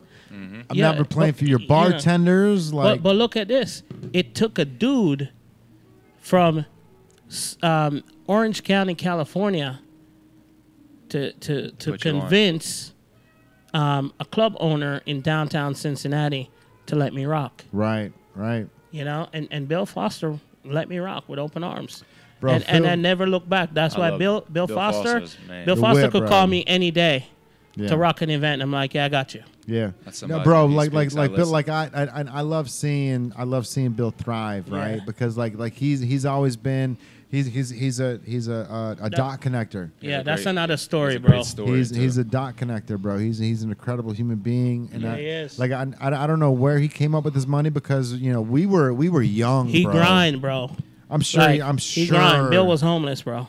What? Yeah, you got that. That's a all story. right. So that's a story you gotta research. That'll explain the reason why he's as humble as he is, bro. Like a lamb, bro. Yeah, you know, and that's one of those things. Like Bill, like he's always been so overzealous with love when it comes to people that he likes. Yeah. And I've never gotten a chance to like actually go out to dinner with them or like have a drink one-on-one with him. Bill's dope. I've Bill's always dope in person, man. I mean, I've hung out with him 30 to 60 times, right? But like never on a personal level. But I can tell as a human being that he is, bro, that like he's happy-go-lucky, just like the rest of us, man. Like we're just trying to find a place in the world, right? And he was able to put his pen down and go, bink, here I am. Yep. And now he's just flowing. Yeah, bro. I mean, like water. he gave TMG the shot downtown. That's crazy. He was the one that literally, it wasn't just me that came downtown. Right. You know, he gave Josh. He banked on Josh and Jeremy. That's crazy to think because you guys had so much. Not ego, but you guys had so much goddamn like oomph, like TMG was so fire that like the fact that moving to Cincinnati wasn't even an issue, like because you guys are just killing it in Covington, so it's like bing, bing, bing, bing. So like when you guys did an event in Cincinnati, it was just the next step in the process, which is crazy to think that like Bill Foster had that much pull, because there was it in the early 2000s. There was that the Ohio River was it was a wall. It was a Berlin fucking wall. Especially when the Banks wasn't there. So especially when the Banks wasn't there. Yeah, that shit was like the Berlin Wall. People wouldn't cross the river. Sometimes it still feels like that, man. And bringing it back to it, I still remember the very first day that Davey C played at Zazu, bro. Very first day. Like it was one of those things where like Kevin was still owning the place. Oh my god, yeah. And Kevin was like, was house. Bro, and he was just like, hey, like I'm just gonna let David see if I can play music, tonight, whatever. And like I remember, I was there that night, bro. Like the very first night that David C. It was a Tuesday. Yeah, bro. I quit on a Tuesday. That's insane, man. And Kevin, like, God bless him. Kevin was just like, oh, Trey, it's your last night, ha ha ha. But what Kevin didn't know, like I found my breakthrough. That was my breakthrough moment. That's what I needed. Yeah. That was that push that pushed me like, dude, you got to go fucking kill it. Like you've got to Good for you, bro. You got to literally like show everybody who the fuck. I mean, at that time I wasn't even L Train. Right. You know, I won't say my old DJ name on here because a lot of couple DJs know it. But like I said, that's when I just do the abbreviation. You're gonna have to show everybody who DJ BV was, because DJ BV was the motherfucking man in Jamaica. Right. Like, but when I came here and Travis, God bless his heart, renamed me L Train. You know, I took that shit and I ran with it. Right. You know, and especially when he passed, like I held on to that. You know.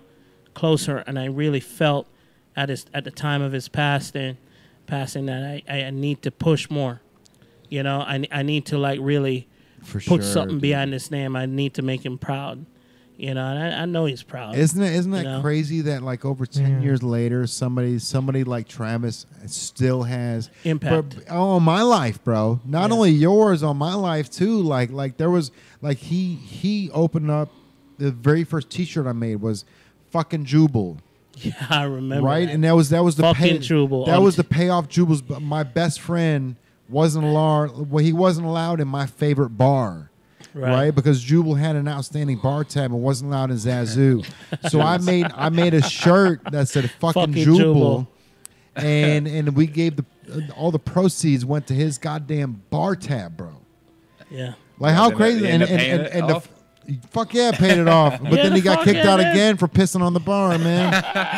But the very first... Where's the tape, Jubal? I've seen it. I've seen the tape. It was fucking incredible, bro. He's pissing on the side of Zazu, and he's writing his name on the wall, bro. It's not like someone's just peeing. He's like jumping, like fucking... He's obviously like trying to draw something outside of it. Yeah. But his mother was the very first person to buy a fucking Jubal t-shirt. She's like, I need 2 of them.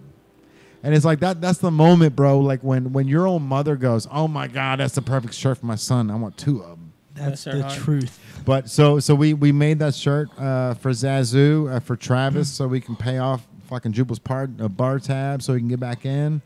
And we actually got Ernie Halter down there. Like it was a long time ago. Ernie Halter is like Justin Bieber's a big fan of Ernie Halter now, but we brought him down to Zazu, bro. And this motherfucker, I got a wash, not a dishwasher, a fucking washer and dryer for free off of eBay. I picked it up in Independence, Kentucky, put it in the back of the Scott's truck, brought it down to Zazu that night, and then Ernie Halter played the fucking the washer. Like slapping it and like opening up the top and dropping it down for the bass and like doing this whole thing. Like he did this whole thing for it, bro. It was fucking so goddamn cool. I don't even like. I'm assuming we just tossed the fucking washer and dryer out the back door of Zazu that night, bro. But like the videos that came from that night, and like Travis was like, "This is the coolest goddamn thing I've ever seen in my entire life, bro." And like, and now Ernie's like super popular, super famous, and like it's just one of those things where like we got him down there. I think like Travis may have paid him fucking $400. You know what I mean? Like I had to pay for everything else. That's probably $200. Travis was cheap. Steve was cheap. Steve's still cheap. I love Steve though. Bro, Steve's down in my hood now, man. Steve's down in Dayton, Kentucky. Yeah, he opened up a spot. Yeah. Yeah, Tony's old saloon. Steve's bro. one of those guys too, man. That they like. I mean, his bar is single-handedly responsible for L Train. Bro, Steve's incredible, bro. Good dude. Incredible. Yeah. So he's down there running Tony's old saloon now down in Dayton, Kentucky. Oh, gotcha. So it's literally like 2 blocks past my house, and I'm thinking, bro, like I live on the avenue in Dayton. I want to open up a donut shop because, like, for a small time there, Steve Lockey was doing donuts down there in Zazu. Oh, they were fire too. And he hated working there, bro. He hated doing it. Like he told me, it was the worst shit ever. Like because he's got to come in at 5 a.m. Yeah, 5 a.m. 5 a.m. to do the donuts, bro. He's killing it. And I'm thinking to myself, bro, my wife might like waking up at 6 a.m. to sell donuts. If we can just cook them, you know what I mean, and just slang them outside because I like. So if you're on the way to Tony's Old Saloon, 2 blocks before you get to Tony's, my building's on the left, so in Dayton, and I still got that storefront there. Storefront's completely open. I've got a ton of like old sports memorabilia in there right now, but I want to open up like a either a lemonade stand, bro, or like a donut shop. I think it was just killed over there. Yeah, it would. Anyways, man. Yeah, man. All right, bro. So we have everything. So the next event down here in Cincinnati. This is going to be you said a July 20. Our next we have a big event July 24th for July 24th. Yeah, and we will be there. And 4 days after my birthday. We'll make sure we invite you. But then we're Yeah, having a 90s and 2000 party on this Friday. On Friday. This Friday? We have a throwback 90s and Yeah. So, Where's all that right, at? so My I've got some color On your changing birthday, shirts, okay. bro. So maybe we some can, touch me tees. bro. I've got Biggie, some Tupac, blanks all the good here. 90s Maybe I music. could do like one of either a Joey Cook, CEG, logo yeah. or a CEG logo, and just give one of them away to one person, bro. Right. Yeah, we'd love to. We'd love that. Let's do it. Let's do it. Let's make it happen, man. Yep. Friday. It's gonna be a packed house. We're excited. It's gonna be a good time. Dope. All right, so we'll make one shirt here, bro. Like, and it can be super. It could be both of you, full colored image on that gray to white shirt now. Like I'm good with my shit, bro. Like, Yeah, I know. 10 years ago, man, like I was like, hey, I could do that, and then I would try to figure out how to do it. Like after I Right. told him I could do it, Yeah. now I could do this shit, bro. Like Right. I know how to do all of it, Absolutely. man. Yeah. Yeah. Yeah, we I'll appreciate you guys, man. Yeah, I man. had a blast tonight. Dude, appreciate you guys, man. Same. Much Show. respect, man. Yes, sir. Yes, Yeah, sir. man. I love you guys, man. Dude, Love you too, bro. Nemar, man, I really appreciate being a part of this, dude, because like Yeah, you know it. like you were still part of my make it or fake it stage, right? Like, and Yes, that's, sir. And that's one of those Likewise. things, like, bro, that was like you never know. Like people say, like never make it or fake. Like, don't do that shit, bro. Do that shit. Do that shit. Do that shit. Be that person. If you believe in what you've got, You'll create it. you'll create it, bro. 100%. Because I didn't know what I was doing back then, bro. Yeah. No clue. Like when I was showing up at your events down in Bellevue, with all my crazy gear on, my light up LA Gear shoes or whatever the fuck I was wearing. That shit at that was time. fucking fire. What are you talking about? Bro, that's what I'm saying, man. Like I didn't realize that I was impact you were making, already yeah. like creating my story. Creating the base. You manifested all this, bro. Yeah. This is I'm still on chapter 1, bro. Yep. This is only like as soon as we It's get picked up AAA. by somebody big, Yeah, triple bro. A, Triple A, bro. And that's we're the thing. G Like League right now. We're like- trying to get that NBA. same style, bro. thing with Santino, bro. So Santino's been grinding a long time, bro. But he finally hit with the NFL song that he came out with, Yeah. right? Monday Night so Football, like yeah. so like now like work starts today, bro. You know what I Yeah, mean? Like yeah. all the shit you did 10, 15, 20 years from now, that was just a prequel to getting to Right. this point. That's your resume. Like now, like today is the time to eat, and that's what we're Absolutely. about, man. So Yes, sir. I really Yeah, appreciate man. you guys. I love you guys, man. Yeah, man, so appreciate you. anything Love that you you too, guys bro. want to do, if you guys want to have flyers or any Bring them to the store. yeah, and we'll hold yeah. them up. Yep. Absolutely, we Yeah. will do, man. Yep. We appreciate Posters that in the windows, whatever you guys want, man. It's on. These windows are fucking valuable, bro. Like we're charging $500 a month to be a part of these windows here Yeah. because of the amount of people that come through the levee. But like for people like you guys, man, like I want to be able to like bounce a ball in the court. That's Right, it, dude. right, like right. if you guys.